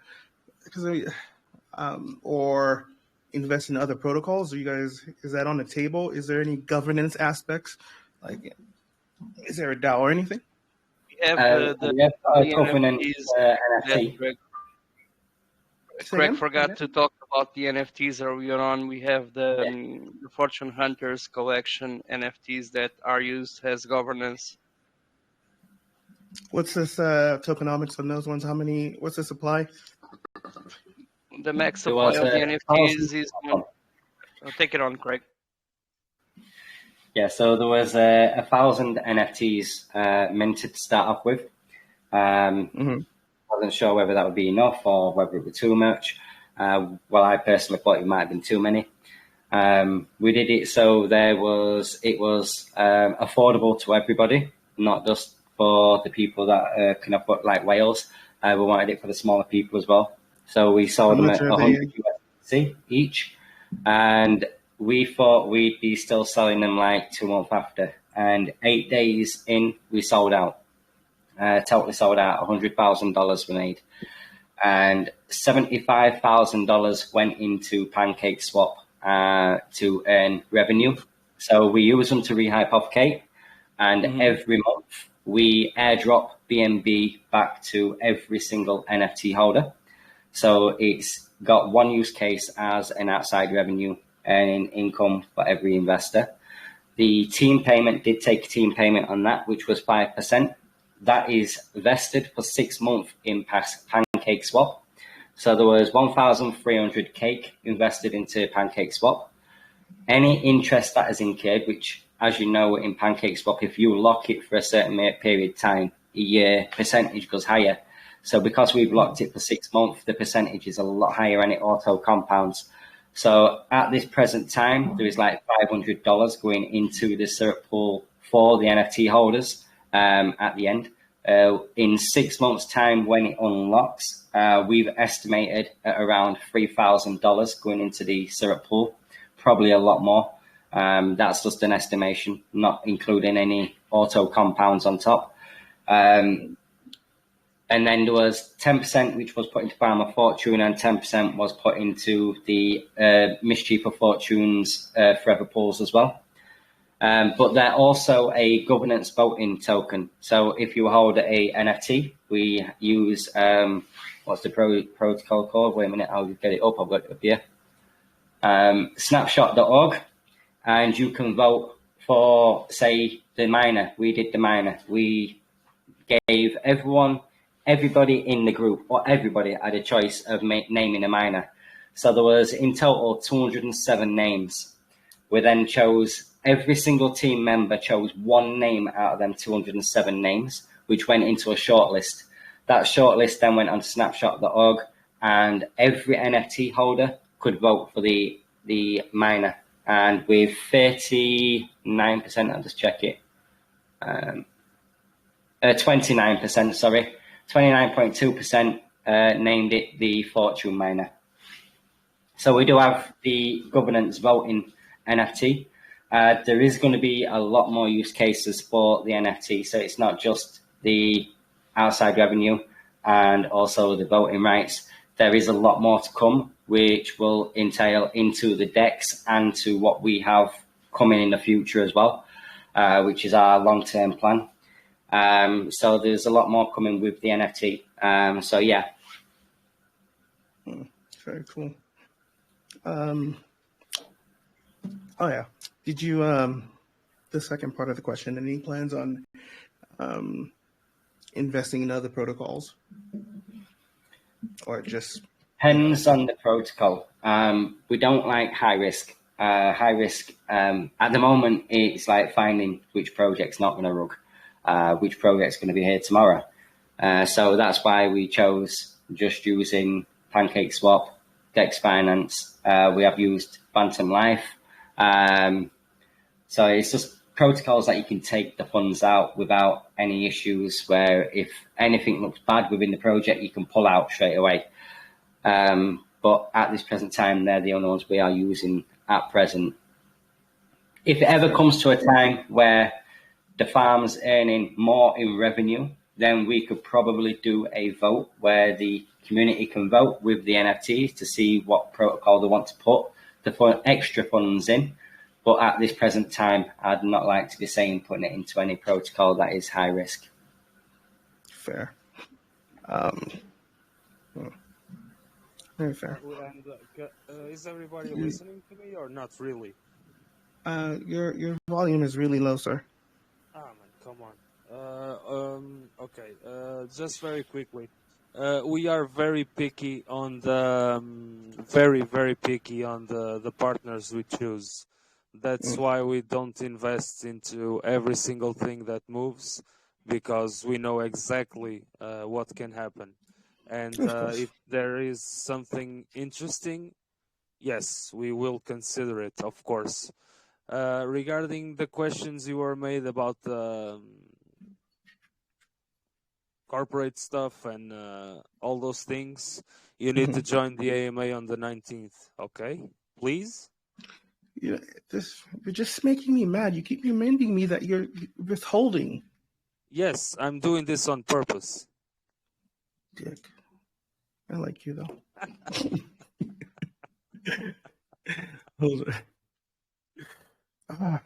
You're making me, every time you bring that up, I forget what I was going to do, and I get so mad. I want scoop now. Well, just do that. I can give you a little something. Craig forgot the NFTs will also whitelist the holders for the upcoming token. You guys mentioned that you were making a DEX. I'm curious, why make your own DEX? What's the advantage of it? We are an ecosystem. We have miners, we have farms, and that's not all we're going to have. We have NFTs also, and we'll have a DEX, and we'll just, like I told you, building up something massive. FortuneHunters is not your basic ROI project. ROI dApps are part of the FortuneHunters ecosystem, and they will always be. But we have miners, we have farms, we have NFTs, we will have our own token, we will have our own DEX, and that's not all we will have. If I have one BNB, if just as something silly, if I had one BNB and I was asking your advice, what would you tell me? Not financial advice, like Because not financial advice. Diversify. Don't just use one project. I build a simulator for the pizza strategy before. Can you show me that one, or share it in the room? It's in our homepage. You find all the things in there, but I'll show it in a minute. And I made that simulator for the pizza. The pizza is about you playing Farm of Fortune and Mischief of Fortune as one single dApp and not as two individual dApps, because Farm of Fortune allows you to claim every 5 days, and Mischief of Fortune only allows you to claim every 15 days. But if you take, let's say you invest into Farm of Fortune and into Mischief of Fortune, and you invest a portion in Farm of Fortune and another portion in Mischief of Fortune, and then you're going to take every claim from Farm of Fortune every 5 days, and you're going to reinvest in Farm of Fortune 50%, you're going to take 25% and invest in Mischief of Fortune, and you're going to hold 25% from your claim from Farm of Fortune to work on your ROI. And by doing that, those 25% that you take from Farm of Fortune and inject into Mischief of Fortune every 5 days, when you reach the 15th day, it will be a much higher payout than it would be from one single deposit. So you were increasing your payout in Mischief of Fortune as well. And then if you claim from Mischief of Fortune and do the same, 50% back into Mischief of Fortune, 25% into Farm of Fortune, and 25% for your own pocket to work on your ROI, you're taking 50% of your earnings, 25 from each, while putting 25% back into the platform to increase your earnings. I have a rule, so to speak, which is less is more. And if you take less and reinvest more, when you know the projects are directed in a way that is built and aimed to last the projects for the longest time, if you take less every time, that less will become eventually much more than you would earn if you are taking more from the start. And that's how the strategy works, and how pizza and pasta strategies are built to work. For people to understand that by taking a less portion out and leaving something for others, if everyone leaves something for others, it will circle back to you. And when it comes time for you to claim, you'll have there to claim. That's the whole basis of the Fortune Hunters.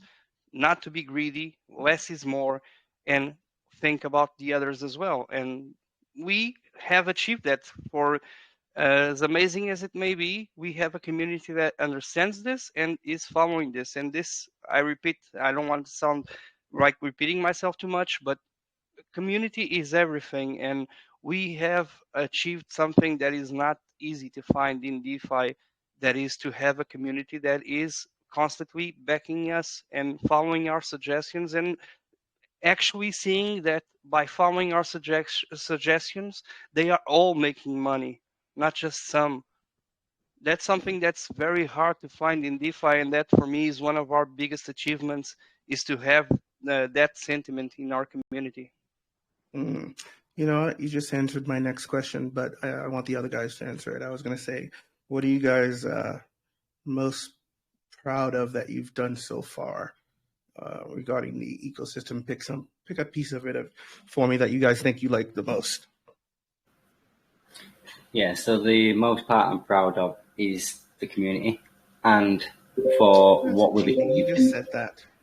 Yeah, so what we've achieved so much so with the records of Farm of Fortune never ever been done before, where it's beat a 90-day plan or the lowest plan. We've building stuff. It only ever started as a dream. This was only ever a dream. I never thought it could ever be real. And that's why I said, when I went to George and I said, is it possible to ever build something that has an outside revenue to build into a miner and a farm? So that's the most thing that I'm most proud of, is that we've built something that has proven to last, proven to be sustainable, proven to make people a passive income, and make people passive income possibly for life, which could be life-changing for some people. You come into the chat and there was a guy that was, I don't know if you were in there, not yesterday, a homeless guy. And he was homeless, and literally every single one of the team members donated to him. And that's what the whole community is about. Is the whole community then come together, and all the community started donating to him. And it's about everyone coming together as a community. It's not a project. It's not a business. It's more of a family. It's like we're a big, massive family within the community. So that's why we say welcome to the family, because we are one big family. We treat everyone is equal, no matter what background you've got, no matter what culture you are. Everyone is treated the exact same way, and that's what I'm most proud of. That's the thing we built. What about you, other guys? Beautifully said, my friend. Well, I can say that what I'm most proud of, other than, like I told you before, I think that to have such a massive community, we have around 600 people in our community, and to have, because I see this on the numbers, to have a community so willing to listen to what we suggest as a team and to actually follow it is something that it's proud. It's something we need to be proud, because it's not something that you find. We have some time ago we had that MetaMask incident where MetaMask ended up flagging our websites as phishing sites, and it could have ended. The project could have ended there, because people could have given into panic and started to claim and do nothing more than claiming, and the whole fortune hunter system could have ended there, but it didn't, because the community, even though they couldn't access the sites, they listened to us and believed when we said we are working on this, we are not responsible for this, this is what is happening, and we showed them what is happening. Craig sent out several screenshots of him talking to MetaMask, etc.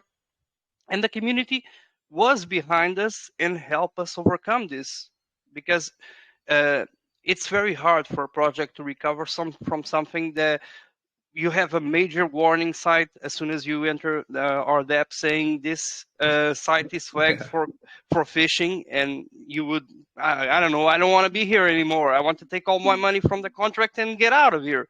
And our community did not do that. Yes, there was some people that claimed a bit more than usual, but most of our community stick together and followed the same pattern, reinvesting a portion back. And I think it was like 2 days, 3 days later, everything was sorted out and back to normal. And we have our community behind us, and that's something that I am very proud of, and I love our community.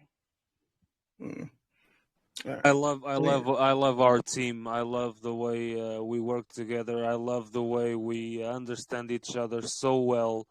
How we can talk to each other about every personal problem we have. Everyone, every single one of us is always available to help anyone. And that reflects as well the way we treat our community. We started the channel, we were 4 people. Look at the channel now. Look at the way people behave on the channel. Everybody has fun. Everybody has a good day. Everybody likes to be part of it. Everybody likes to reinvest. Everybody says, look, I claim, look, I did this, I did that. If someone needs help, we help them. And at this point in time, we have already with success 5 projects going on, and we have a lot more to do and a lot more to come. And we will keep our track. We will not deviate our track. No one will run. No one will hide. If everything good comes, we are here. If everything bad comes, we are here as well. We will always will be here. So that's what I'm proud of, the unity. Unity takes us a long, long way in life. not giving up, and unity. And that's me. Thank you. I like that. I've got one question from Heru. Fortune Hunters and Mischief proudly launched an NFT collection of 5 different ones on OpenSea, which will generate a passive income for life just for holding. Can you explain the mechanism of the benefits that are obtained for the NFT holders? Well, other than the dividends generated from the initial sale, because the 75% of all the money raised from the initial sale was invested into a pool earning interest, and that interest is divided by the NFT holders every month. You earn a little something. That pool will last as long as there is DeFi, as long as there is PancakeSwap. That pool will never end. So it's basically lifetime and growing every month. The dividends that are shared to all the NFT holders. That's one major incentive to have the NFT, because you are guaranteed a lifetime passive income.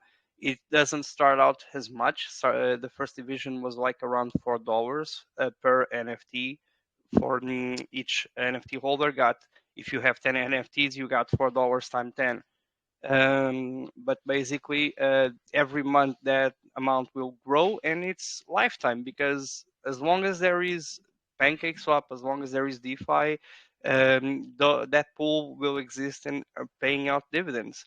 And then you also have early access, like the token. You have early access to buy the token.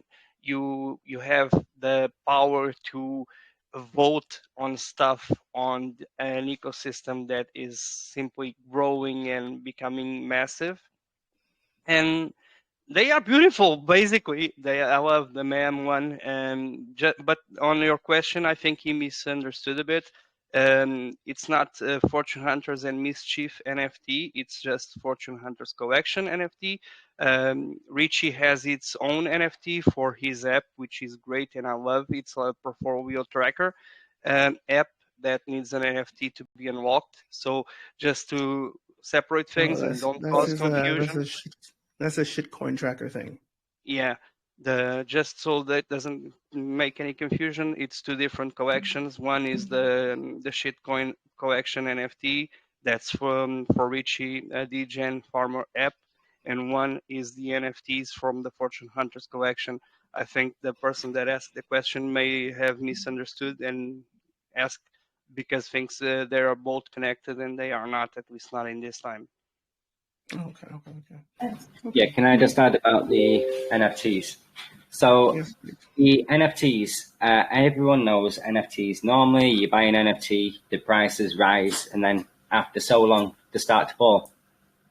So if you are earning outside revenue, just one part of the NFT, and that revenue, say in 3 years' time, is earning you 3 times your ROI of what you paid for the NFT, that price is never going to go down. It's going to be an everlasting increase in the price of the NFT, because there's always a use case. That use case will never end, because crypto, hopefully, fingers crossed, will always be here.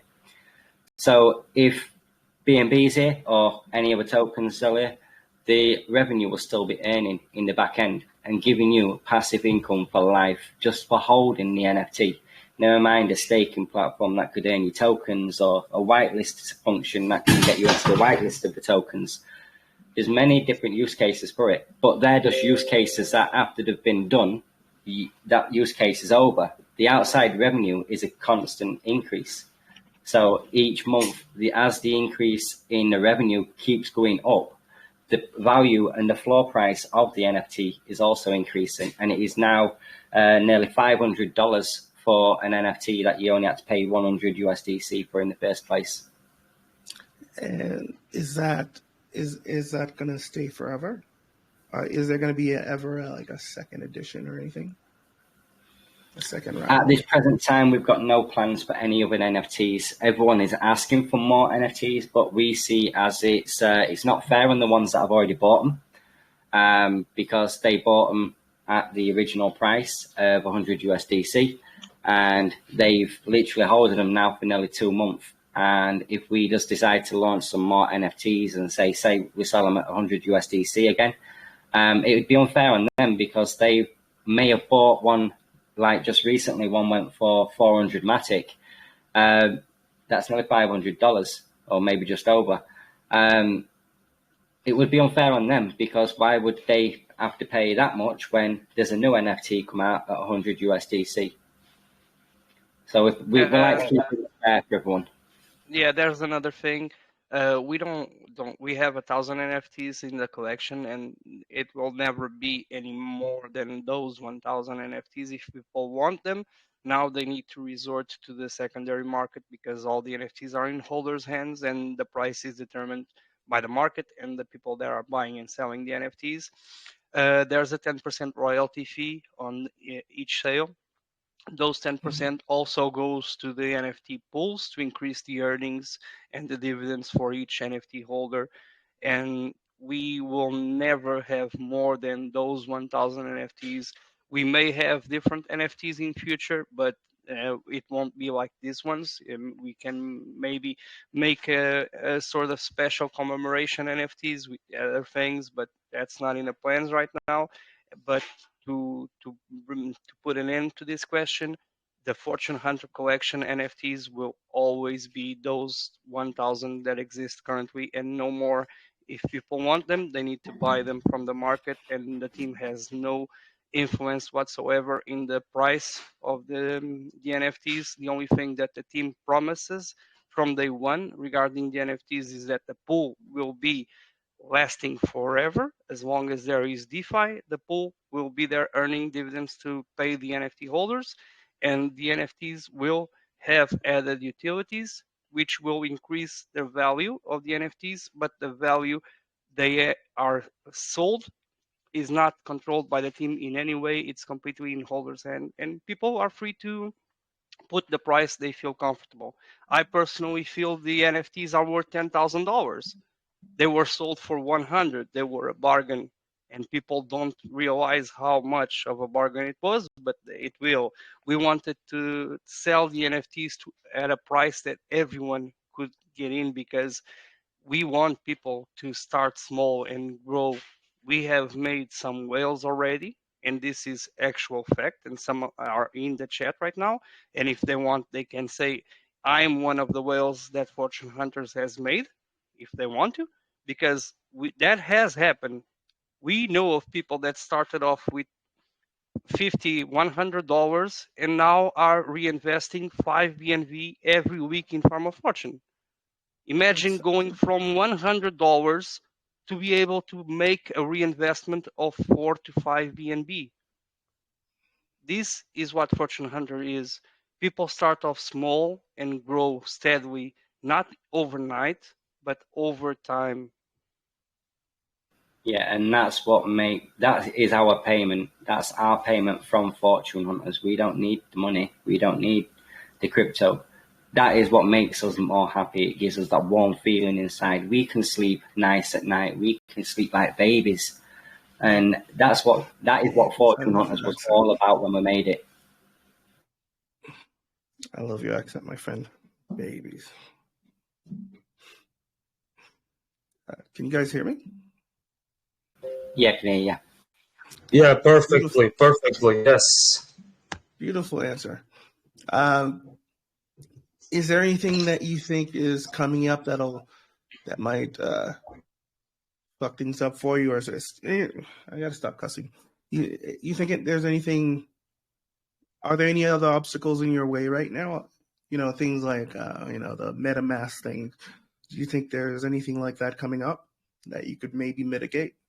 I won't say obstacle, but to me personally, the level that we are with our community, and again, I'm all over our community, and the level of trust that our community currently has on us, for me, it's an added responsibility, and we must every day ensure that we are deserving of that trust and of their following us.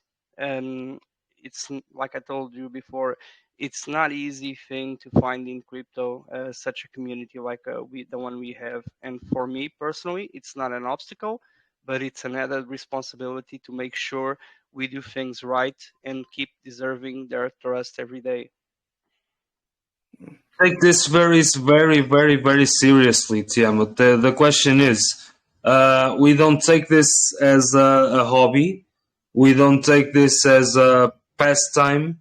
Nelson and I talk a lot about this because we are very similar people in a lot of things. We are both very realistic people. I'm a bit more brute than he is, but I believe we have our hearts in the right places, and we take this responsibility really seriously. We want to do things the right way, always. If something is going wrong, we will tell everyone something is going wrong.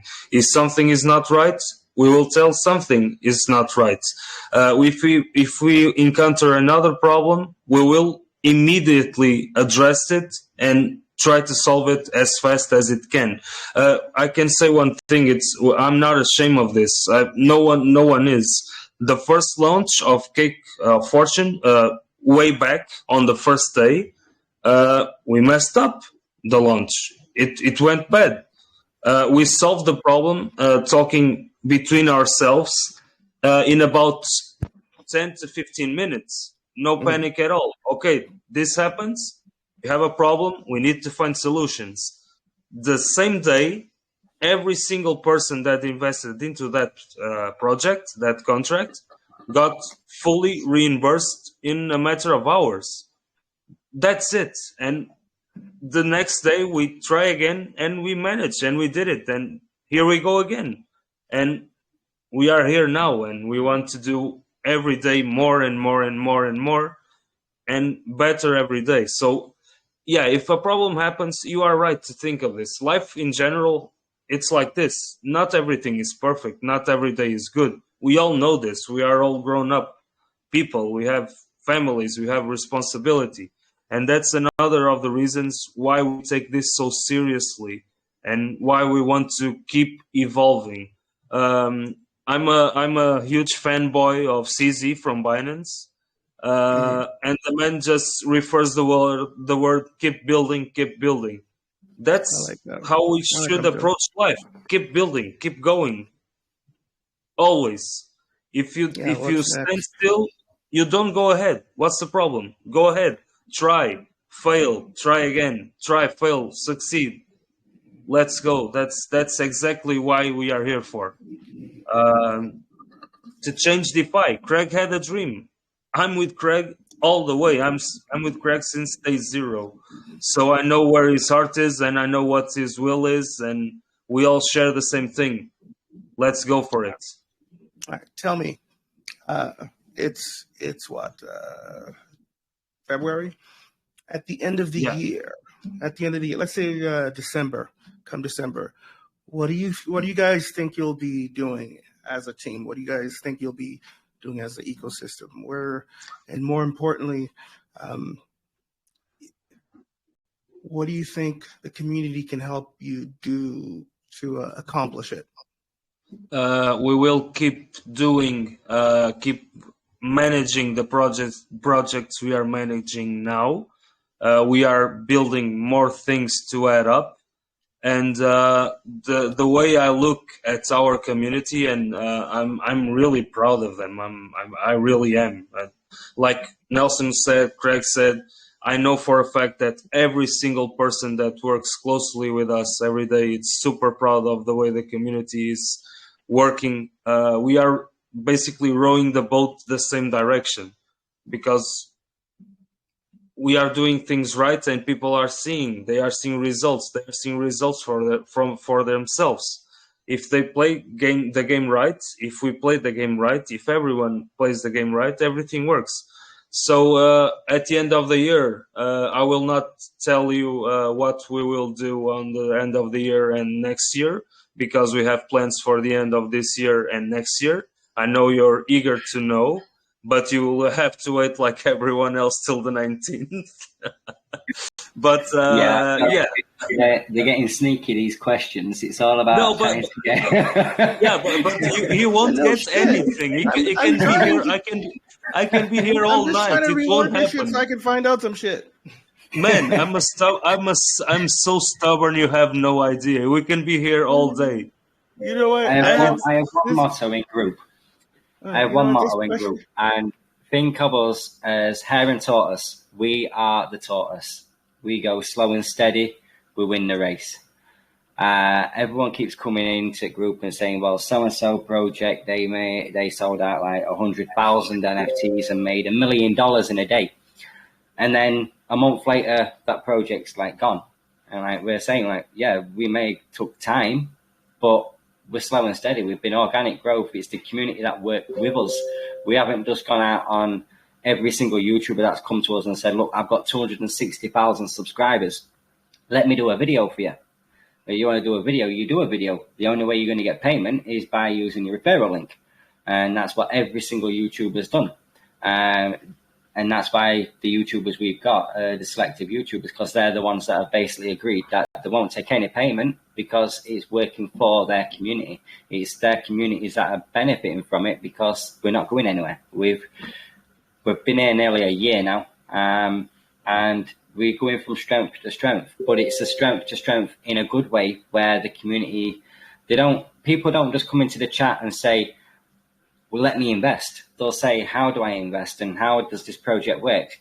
Whereas you get these big YouTubers that go out with 260,000 subscribers and get their community just jump in, and then like 10 days later, they're like, "Well, wait a minute, why has this happened?" It's like, because it's a project built on the community, and the community is the ones that are building the projects. It's not the devs behind it. We're nothing to do with it. We built them, but the ones that play them is the community. The ones that are making the project survive is the community. It's not us. We just do the talking. We do the AMAs every week. We show the facts and figures in the chat, but that's all we do. We do the transparency and openness, but it's the community that is the ones that are building the project. Yeah,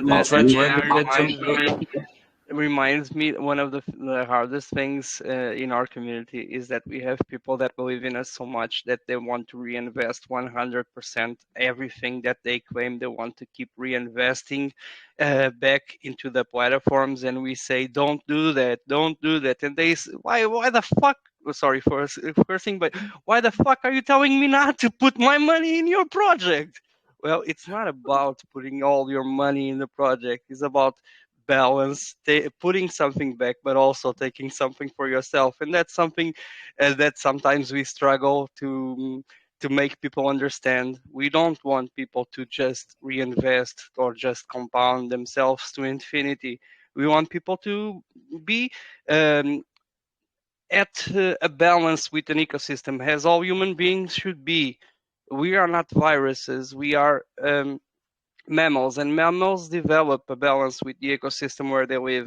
And that's what we want our community to be, a balanced community that doesn't drain everything and moves on to the next. We want people to be adjusted and invest, reinvest, compound, whatever, but also remember to take something. And it's funny because a lot of them are always saying, "Why can't I put 100%? Why don't you suggest us to put 100%?" Because that's not us. Why don't you take 50% and put on your pocket where it should be, and use the other 50%? We try to educate them the correct way, that we believe it's the correct way to do things. There's a lot to be said about diversifying. Never put your egg in the same basket. Never do that. That's basic. You know that. We know that. And that's exactly why I'm such a pain in the ass when people ask questions on the group and I just post the link. Read this. Please read this. Learn how to do this. Learn how to unwreck your wallet. Learn how to clean cookies. Learn how to secure your assets. Please be careful with everything. Read. If you check the channel, most of the things I write, it's the homepage and asking people, read this.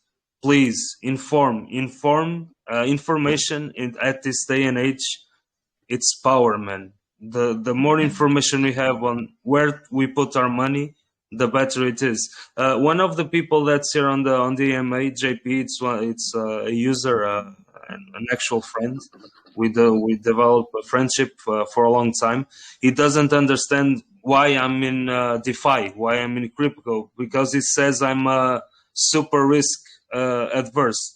I'm not. I'm just really careful with what I do with my money and people's money. It's a big responsibility, and we should take it very seriously, like we do, and we do this with pleasure. That's beautiful. The thing with Fortune Hunters is we built the whole ecosystem based as if we was the investor. So it's how we would like to invest in something. So if we wasn't like comfortable with putting our money in, why would we want the community to put their money in? And that's what the Fortune Hunters were built on. Yeah. If you can't tell grandma to invest, you're doing something wrong. Speaking of, have you guys given any thoughts to simplifying how you onboard crypto? Are you guys working on anything like are you guys working on simplifying from, bank account credit to, Mr. Fortune or Farmer Fortune? You mean an on-off ramp? On ramp investment. Yeah, you need to wait for the 19th. God damn, I don't like you, dude. Can you ban this guy, please? Lucio also has that effect on people, not just me. You're like the girls I used to know in high school and junior high school. Hey, you get to first base, but you don't get past the second. It's okay. We are thinking. We are studying that. It's a thing we want to do. Okay? Thank you. Thanks for taking care of my light work, Lucio. I was a little something also to what Lucio said. We are thinking about that on and off ramp, but as usual in Fortune Hunters, when and if we do it, it will have a Fortune Hunters twist and it will be different from anything you've seen usually in DeFi or around, because everything we do, we try to put in our personal twist and make it fun. Not just a way to make money, but also have fun while doing it and make you want to come back, not just for the money, but also for the game, basically. People come into DeFi for the money, to make money, but they stay in DeFi for the game, not for the money. No, they're in it for the technology.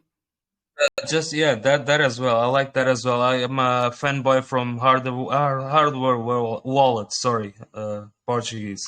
By the time the AMA is occurring, Mischief of Fortune already have one 10K deposit and one 20K deposit, because people know we are not rugging them.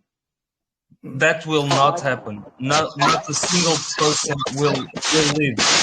I can also add some numbers to that, Lucio, because from the 11th till today, basically the last 4 days, we have over 60,000 USDC deposited in Mischief of Fortune, and only 1,500 were fresh money. So we're talking about 70% reinvestment in the past 4 days in Mischief of Fortune. So you know what, Tiamo? 50% of that goes to pools to earn money. That's it. Like that. And that's basically, it. We just earn more 30 days. Ever since the first day of Farm of Fortune, the average of reinvestments are steady between 70 and 80%, both on Farm of Fortune and Mischief of Fortune. To have 70 to 80% of your community to follow the given strategy and to have an option to either follow it or not, it's amazing. And we're not talking about 1 week, we're talking about 4 months now of Farm of Fortune, and 4 months to have a steady 70 to 80% reinvestment it's not easy to find, and it's amazing. I like that, sir. 1 second. Well, I'm just gonna do it now. Screw it. Hold on. Hey, Frack. You know I can't. Are you still with me, sir? Oh, you'll never get rid of me. You're so weird. What do you need? 1 second. 1 second. Let me start. Oh, you call me and then you say, "Wait a second." It sounds about right. What? I'm sharing my screen. I can't. You're like my mom. I was just gonna put a BNB in, and I figured you could talk to him for a second. Not financial advice or any of that crap. Not financial advice, If you but I guys, would recommend you to put 1.13 B, not 1. What? If you're going to Farm of Fortune, I would suggest you to put 1.13 BNB, not 1. Why? Because after 5 days, your claim will be over 0.1, and you'll be able to reinvest. And if you put just 1, your claim will be less than the minimum reinvestment amount. Ooh, listen to that. Okay. Rewind for me. Start over. You can roll quicker, deposit. right? The minimum deposit in the Farm of Fortune is 0.1 in the 200 days plan, which is the one that I think you'll go to because you're a smart person. After 5 days, your claim will be around 0.97 BNB if you only deposit 1 BNB. If you deposit 1.13 BNB, your claim will be enough to cover the reinvestment in case you want to reinvest. Okay, I like it. And then, okay, just so can you tell me the simplest turn my brain off plan real quick? Hold on. The simplest would be for you to reinvest 2 BNB, and every week you put 50% back and keep 50% for your pocket. Okay. Let me go to the website. 2 BNB will give you around 0.2 BNB every 5 days, meaning that you have 50% is enough for you to reinvest the minimum deposit, and keeping 50% for yourself as well. I like it. So all I have to do is do something every 5 days? Yeah. All you have to do is go back every 5 days and claim and reinvest. Every 5 days. Okay, so I can put that on my calendar and stop thinking. I like it. Yeah, you can. If you got 7 days, but to take the most advantage out of the platform, the Farm of Fortune, 5 days is the best option. All right. Please don't rug me, because if you rug me, my dog will be homeless, and he's really cute. Oh, well, I'm not joking. Not only will I rug you, I can make you a promise right now that if you don't get your 2 BNB back, I will personally pay you your 2 BNB. If you do the 50-50, strategy, I bet you're going to enjoy it and you're going to love it. And if you don't get your 2 BNB back, I personally will refund you. And this is on record right now. All right, hold on. Frack, can you do some talking for a second? Because I can't multitask, sir. What? I know you don't want me to, and I know. Okay. Yes, you do some talking, sir. 1 second. I am sharing my screen, right? I would just like to listen to Lucio just continue to harass you while you do it. That would be better. Okay, good. Well, it's just I'll never get it done. I'm trying to You don't have to answer him. Oh, you guys shouldn't. Hold on. I need to find. There's somebody. I'll mute you, and then you won't be. Then you can. We won't listen to you. I'm gonna stop sharing real quick. Let me find the person. I wanna make sure I use the person's referral that first told me about this. And aren't you a nice guy? Well, he's the one that told me to go find it. He's the one that's, he's. Oh yeah, Where is he?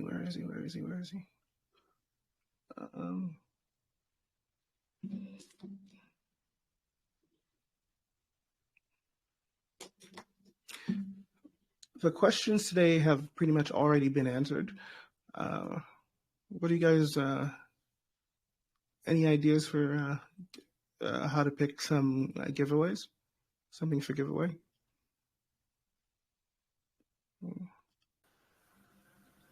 Chris? Any fun ideas for the giveaway? You guys are giving me $400 to give to people. In what kind of how will the people get it? Is it in the form of a stake? BUSD. Oh, fair. Then they can choose to invest if they want to, or they can choose to go elsewhere. That's up to them. Yeah, I would say if you're in a doghouse from yesterday, like I am, I kind of messed up yesterday. You might use that money to fix it. Yesterday was Valentine's Day, and I went shopping at 8 p.m. If that tells you anything. Hey T, where's your sweater today? I thought that was going to be a thing. Is it? I think it should be. You can change your shoes, put your sweater on. Yeah. Could you be mine? Ah, damn it. Where is he? I wasn't really trying to get you to sing it. I just thought it would be funny to say it. All right, I'm sorry. Somebody drop a ref in the room real quick. First ref wins. Well, Mesh kind of had one, but his was just asinine. Well, no, they can't drop a ref. So you're gonna have to put like a space in between it because. Oh, so you got to teach them how to spam. Well, if I know how to ban too. I mean, it's up to you if you want to keep doing it. There's a difference between me telling you to do it and it's actually cool. I'm going to get my sweater. Who wants Tia's money? Okay. I just told you that you have to put a space in the. We'll see the first person to figure it out. You have to put a space in between it. Oh, there we go. Oh, nope. Someone's going to have to do it. Don't make it a link. Who can figure it out? Don't make it a link. I'll be right back. 1 second. I am cold. Just do an address. Ah! He got it. He got it. Look at that. Winner.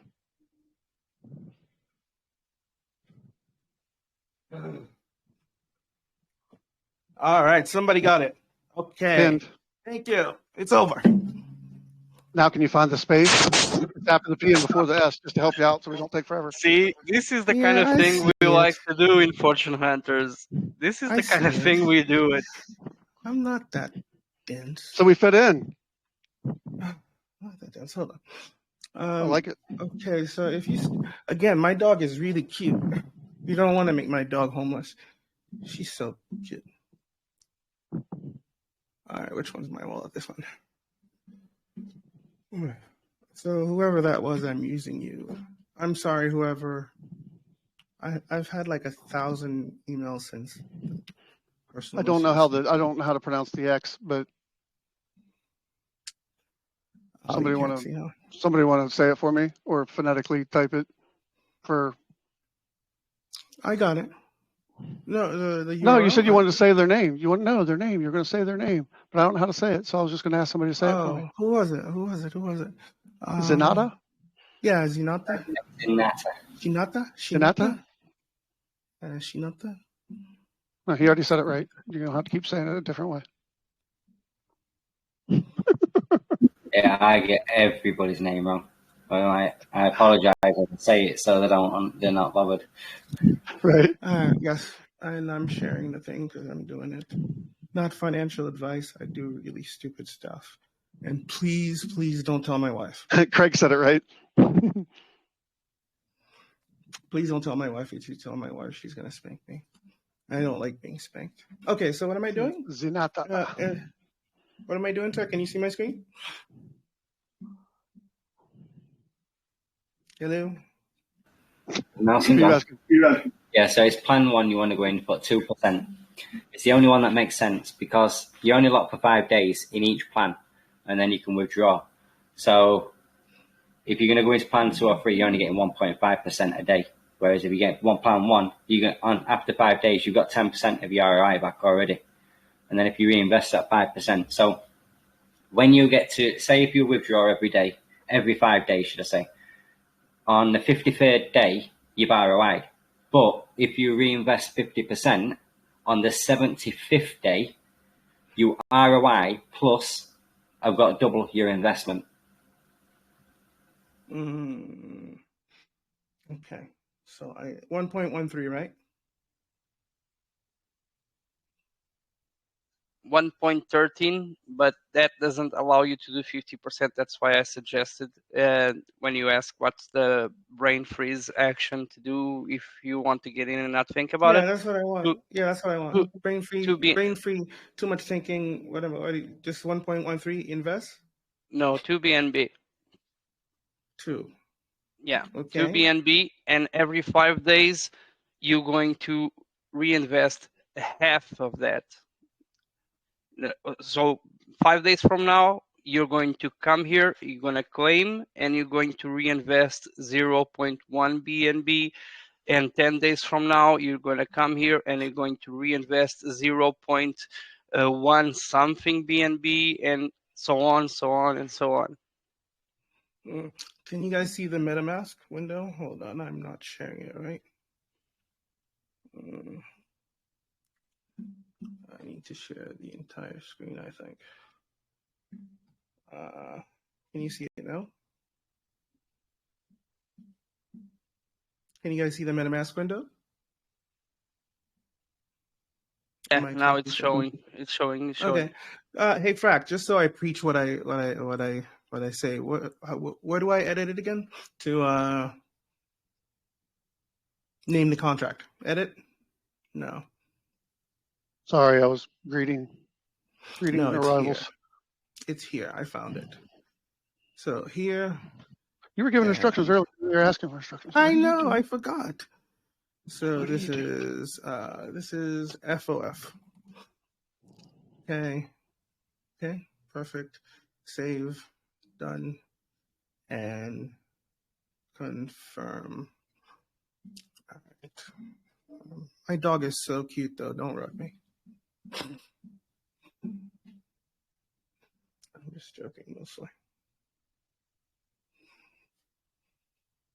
All right. Done? Yeah, it took my money, yes. And then now, this is where I'll come into. I was trying to forward your buy into your chat, but I'm not allowed to forward anything in. But your deposit had just popped up in the FortuneHunters chat. You should have.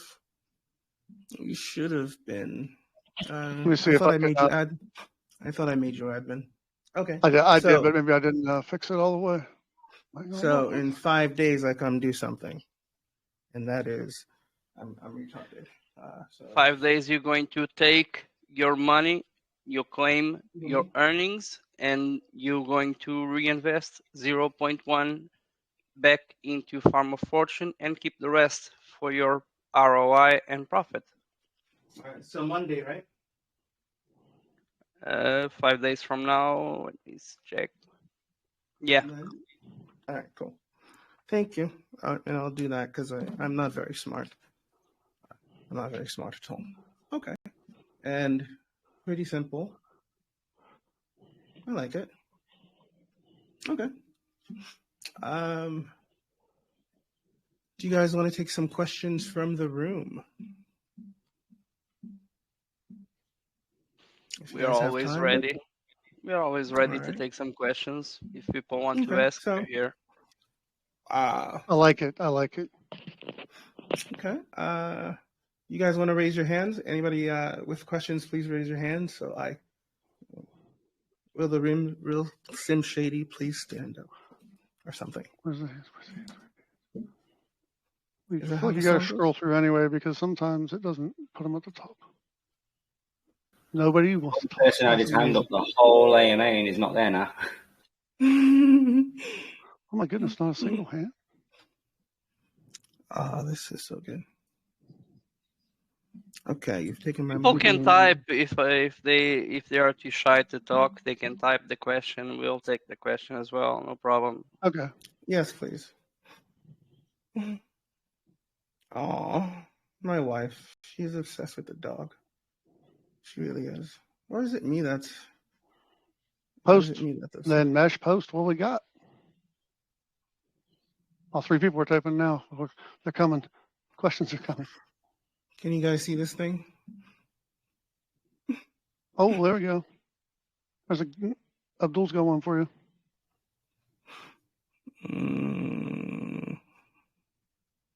Can take this first question about the difference between Farm of Fortune and Mischief of Fortune and why we have two different farms.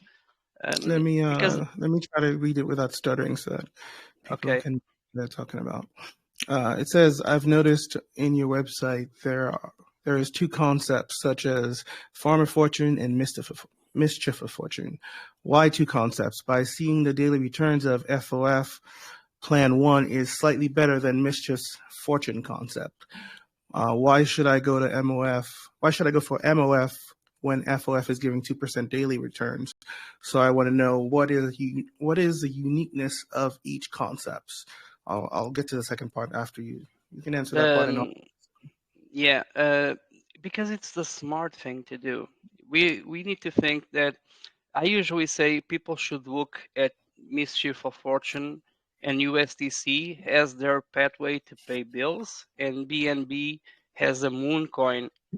People need to treat both dApps as one, building their bags on both, while taking USDC as a stable and calculated earning through time to be able to be financial free and afford to pay bills, because that's, in my way of viewing things, that's the reason why most of us are in DeFi, to make money, to pay bills, and be financially independent. And the only way for us to achieve that is with a stable coin, thus USDC.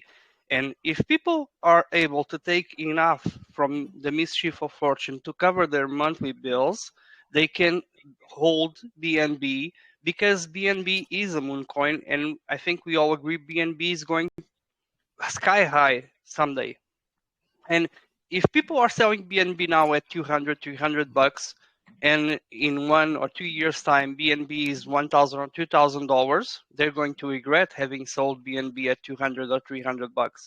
But if they have USDC to pay the bills, they don't have to sell BNB. They can hold BNB and wait to the best time to sell it.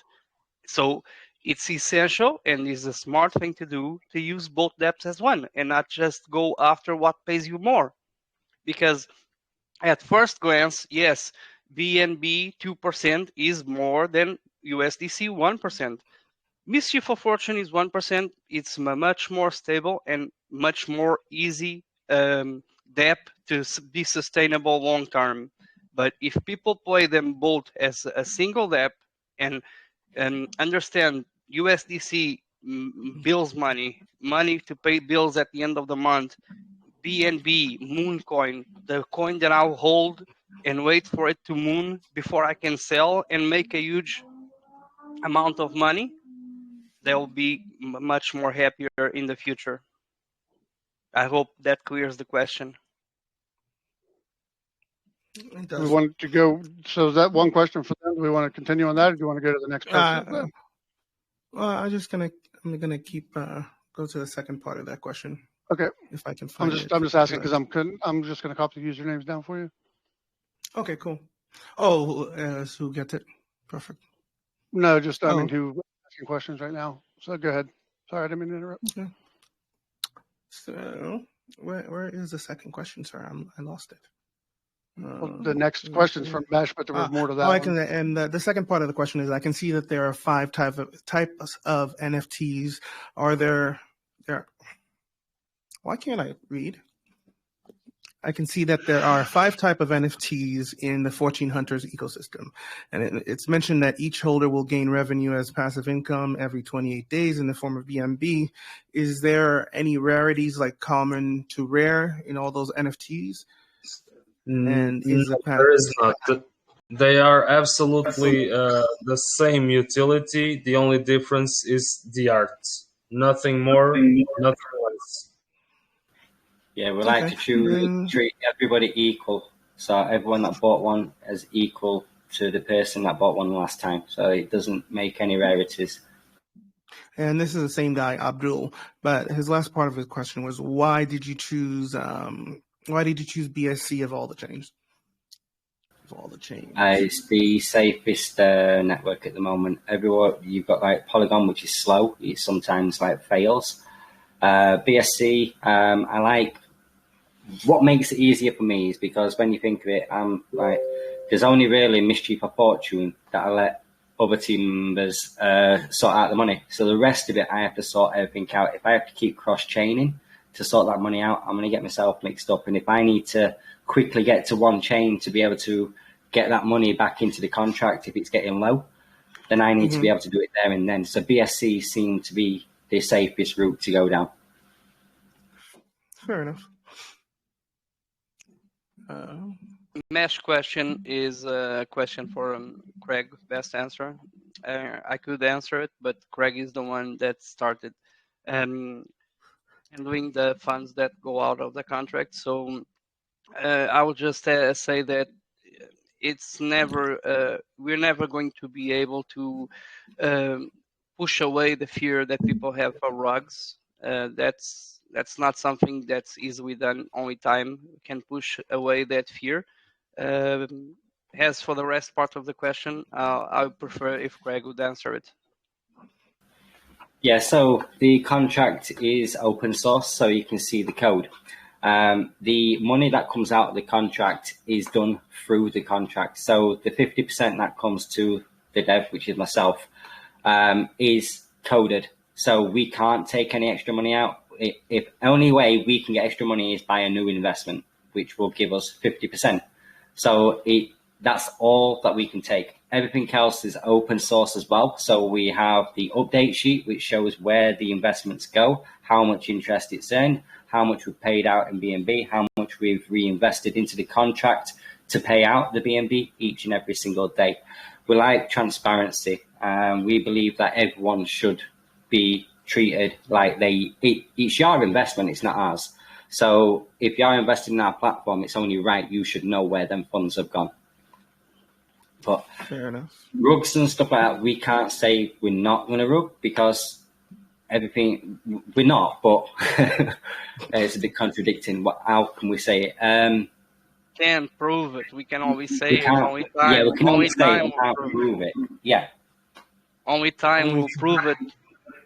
Only time will tell. We have some history. Lots of team members have history of long-time projects, long-time teams that never had a single rug in their history. There will never be a single rug in the history because our names are worth a lot more than a couple of dollars. That's what people need to realize. We are not doing this for a quick buck. We don't care about that because all the trust is gone. Our names are here. They will continue to be here, and we are not going anywhere. There's absolutely no interest of doing that. That's it.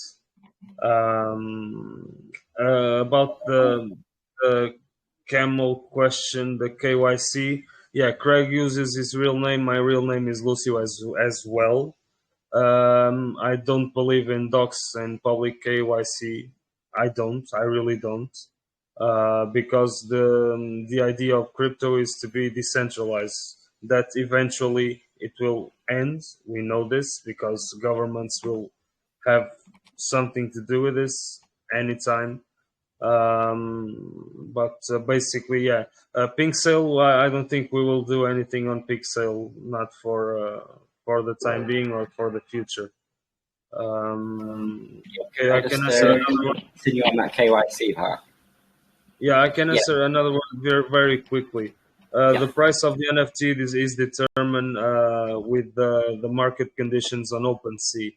At this point, all the 1,000 NFTs are sold. So basically, at this time, the price, the floor price fluctuates accordingly to sales and buys. We have nothing to do with that.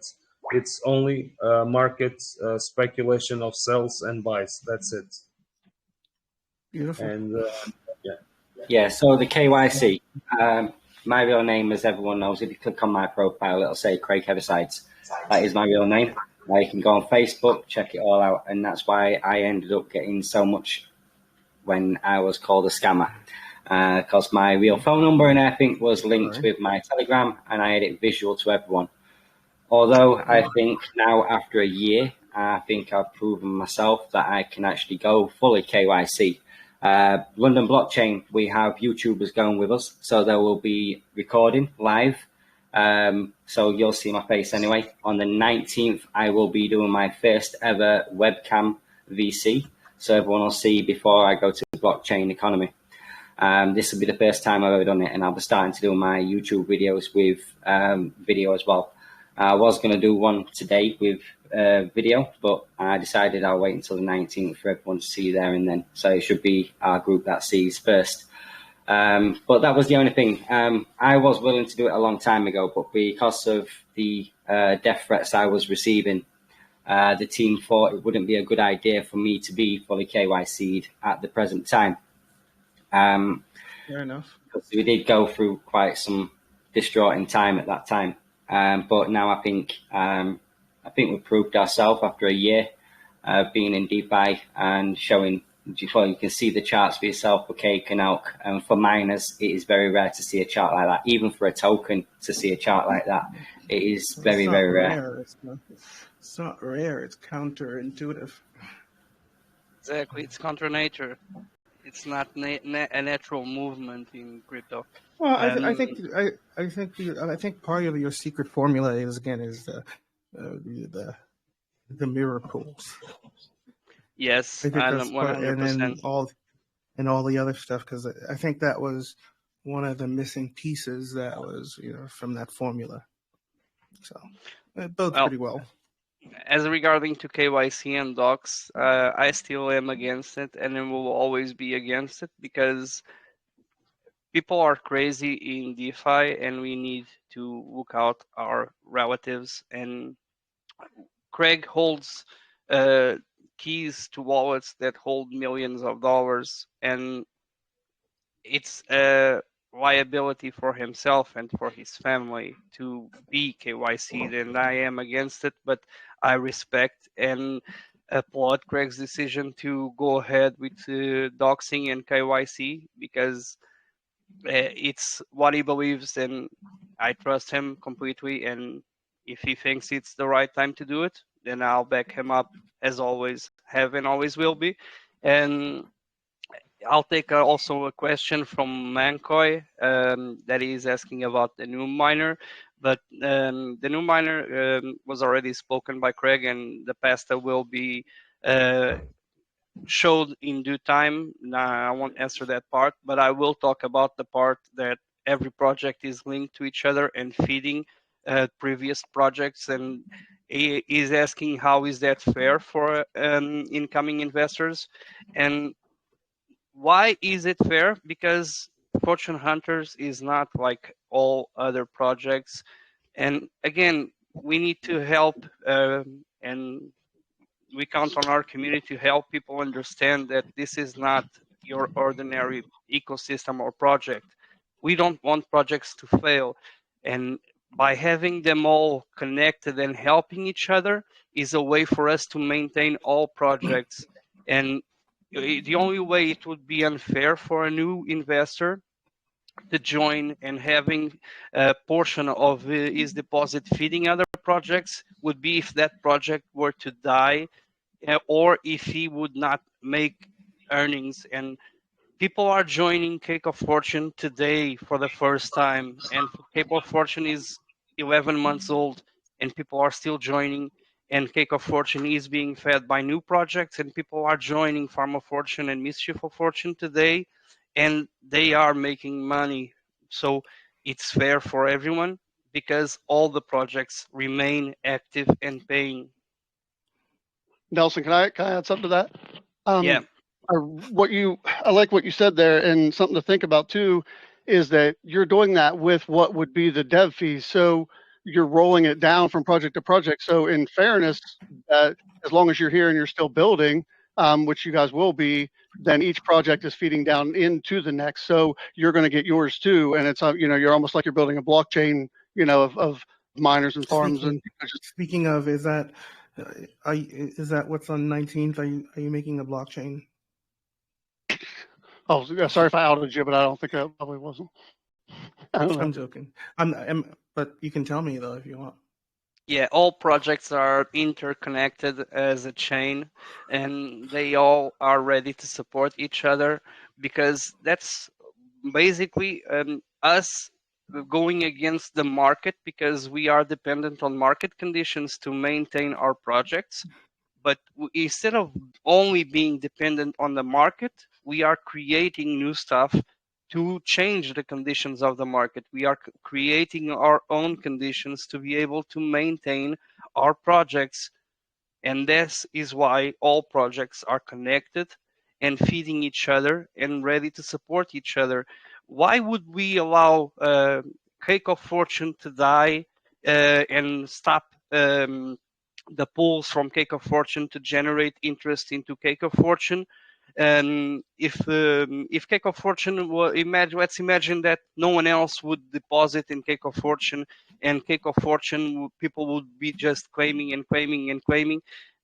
Why would we allow Cake of Fortune to die if Farm of Fortune is a massive success, or Mischief of Fortune is a massive success and is generating more interest than we need to maintain Farm of Fortune or Mischief of Fortune? Why not use those extra funds to help sustain Cake of Fortune and maintain Cake of Fortune for years, or vice versa? Why not use funds that are extra in Cake of Fortune to help sustain Farm of Fortune, Mischief of Fortune, and everything else that will come in the future?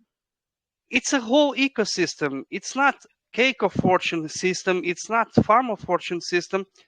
All these are myriad dApps that are built into an ecosystem. And an ecosystem, all dApps, all projects work together to ensure they all succeed. Just like in a company, you have several departments and they all must work together for the entire company to succeed. Of course. Cogs in a wheel, something like that. I like it. Any other, you guys, who was that question from again? But I think Frack said he had it. The one I just answered, I'll tag you. Give me a moment.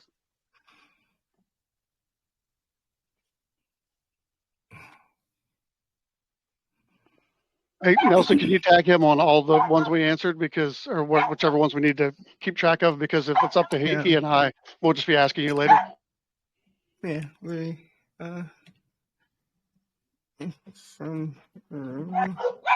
need an administrative partner. Yes, I suck at administrative stuff. If you guys know anybody, call me. Call a brother. You can hire me, but I'm not cheap. Oh yeah. Do you take pesos?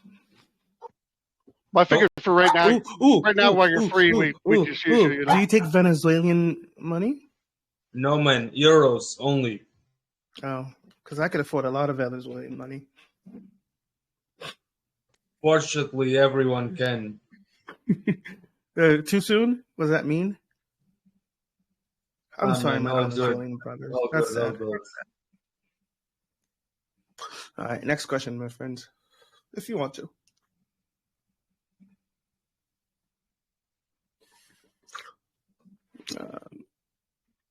On your dApp.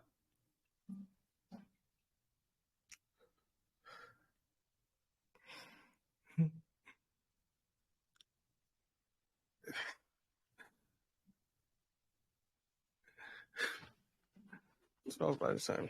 Okay, so are you guys still with me? Yeah, still here. I've got an answer for Crow Zero. Is the utility of the NFT transferable in the Fortune Hunters, whereas being sold or bought, i.e. the person who buys the NFT or inherits it, has the use cases, the utilities. Yeah, that's true. Everyone that buys the NFT, we have a script that every 5 minutes auto refreshes and tells us which wallets have got the NFTs. So when it comes to airdrop day, we know exactly which wallets have got how many NFTs and where they're going to. So and they get the exact votes. So that's where we get the script from. Cool.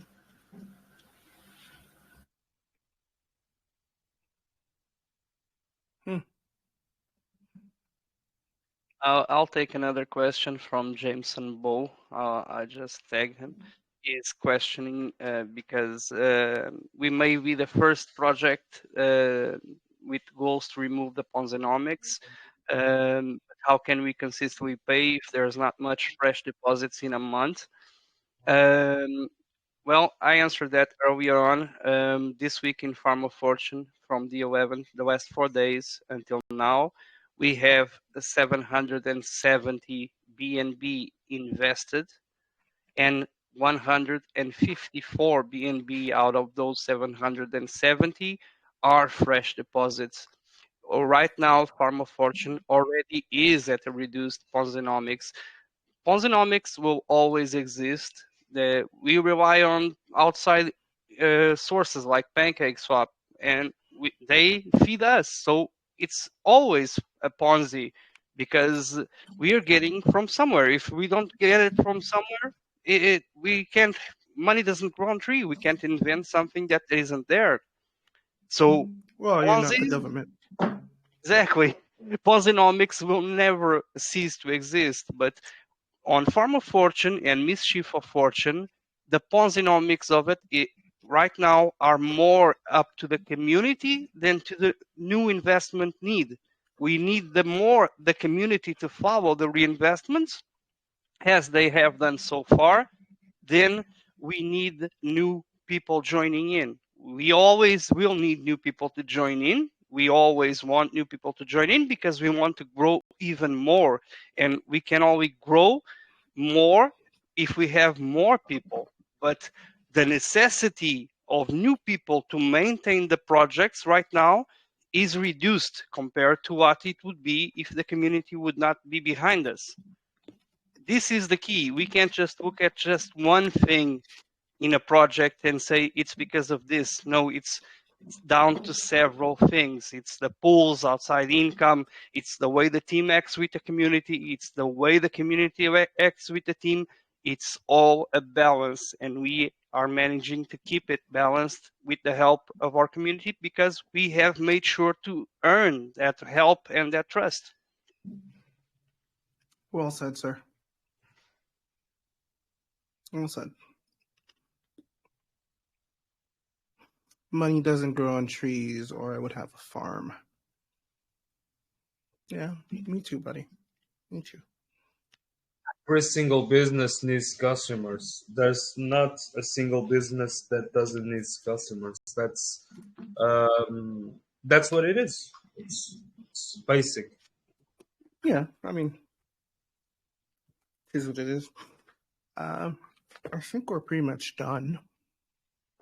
I'm going to turn off the recording, and then we can still hang out a little bit in here.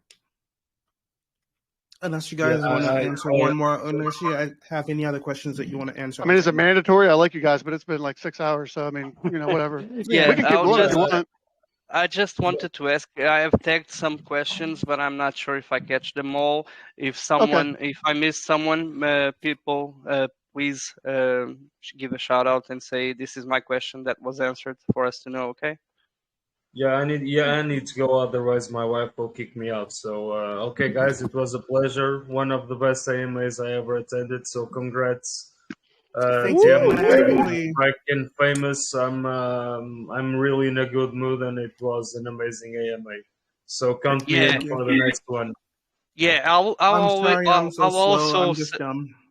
I'll also say that I forgive you, Franklin, for not listening to me when I told you about Farm of Fortune on day one. And 4 hours AMA, amazing, man. Loved it every single time. And it's not usual to see an AMA so long and keep people interested in what's being discussed. And thank you all for joining. It was amazing. I can't promise I guys won't can- ban. I can't promise I won't ban Lucio again, but it was fun. I appreciate it, guys. Yeah, it was When you awesome. ban him, Thank you come guys watch. we will. You guys will do the airdrops to the wallets. I will send you guys. Who do you want me to send the list to? Send Craig. If you send them to me, please, I've got all the funds ready. All right, excellent. I will send the list to Craig, and he will get people paid. We're going to turn it off, but I'm going to stay on so I can pick the people from Twitter and all that stuff. See you all tomorrow, guys. Thank you very much again. I sent my you guys message. have been awesome. So keep it quiet. Thank you for actually taking the time and teaching me everything, and I actually understand it now. And well, you have my money. You were a wonderful host, man, and it was super definitely one of the best AMAs that I had the pleasure to not only take part in but attend. Great job, man. Yeah, great work. Keep in mind, Timot, that on 5 days, do the smart thing. Take 50% out, put 50% in, create a new plan, ROI, increase your position. That's the way to go, my friend. Will do. I'll be hitting you up because I'm not that smart. Yeah, you are. Of course you are. You just You're about to break another record. Yeah, we've never done an AMA more than an hour. Yeah, congrats. So that's another 1 foot ticket book. Awesome. Thank you guys for spending the time. And again, you taught me everything, and I really appreciate it. Have an awesome week. I look forward to seeing you guys next time. And see you soon, man. Next time, maybe more than just a tip. God damn it. Yeah, no worries. Make sure you join on Sunday for AMA. Will do. Thank you. Bye, guys. Thank you all for attending. Loved you. Thanks everyone at community for joining as well. Take care, everyone.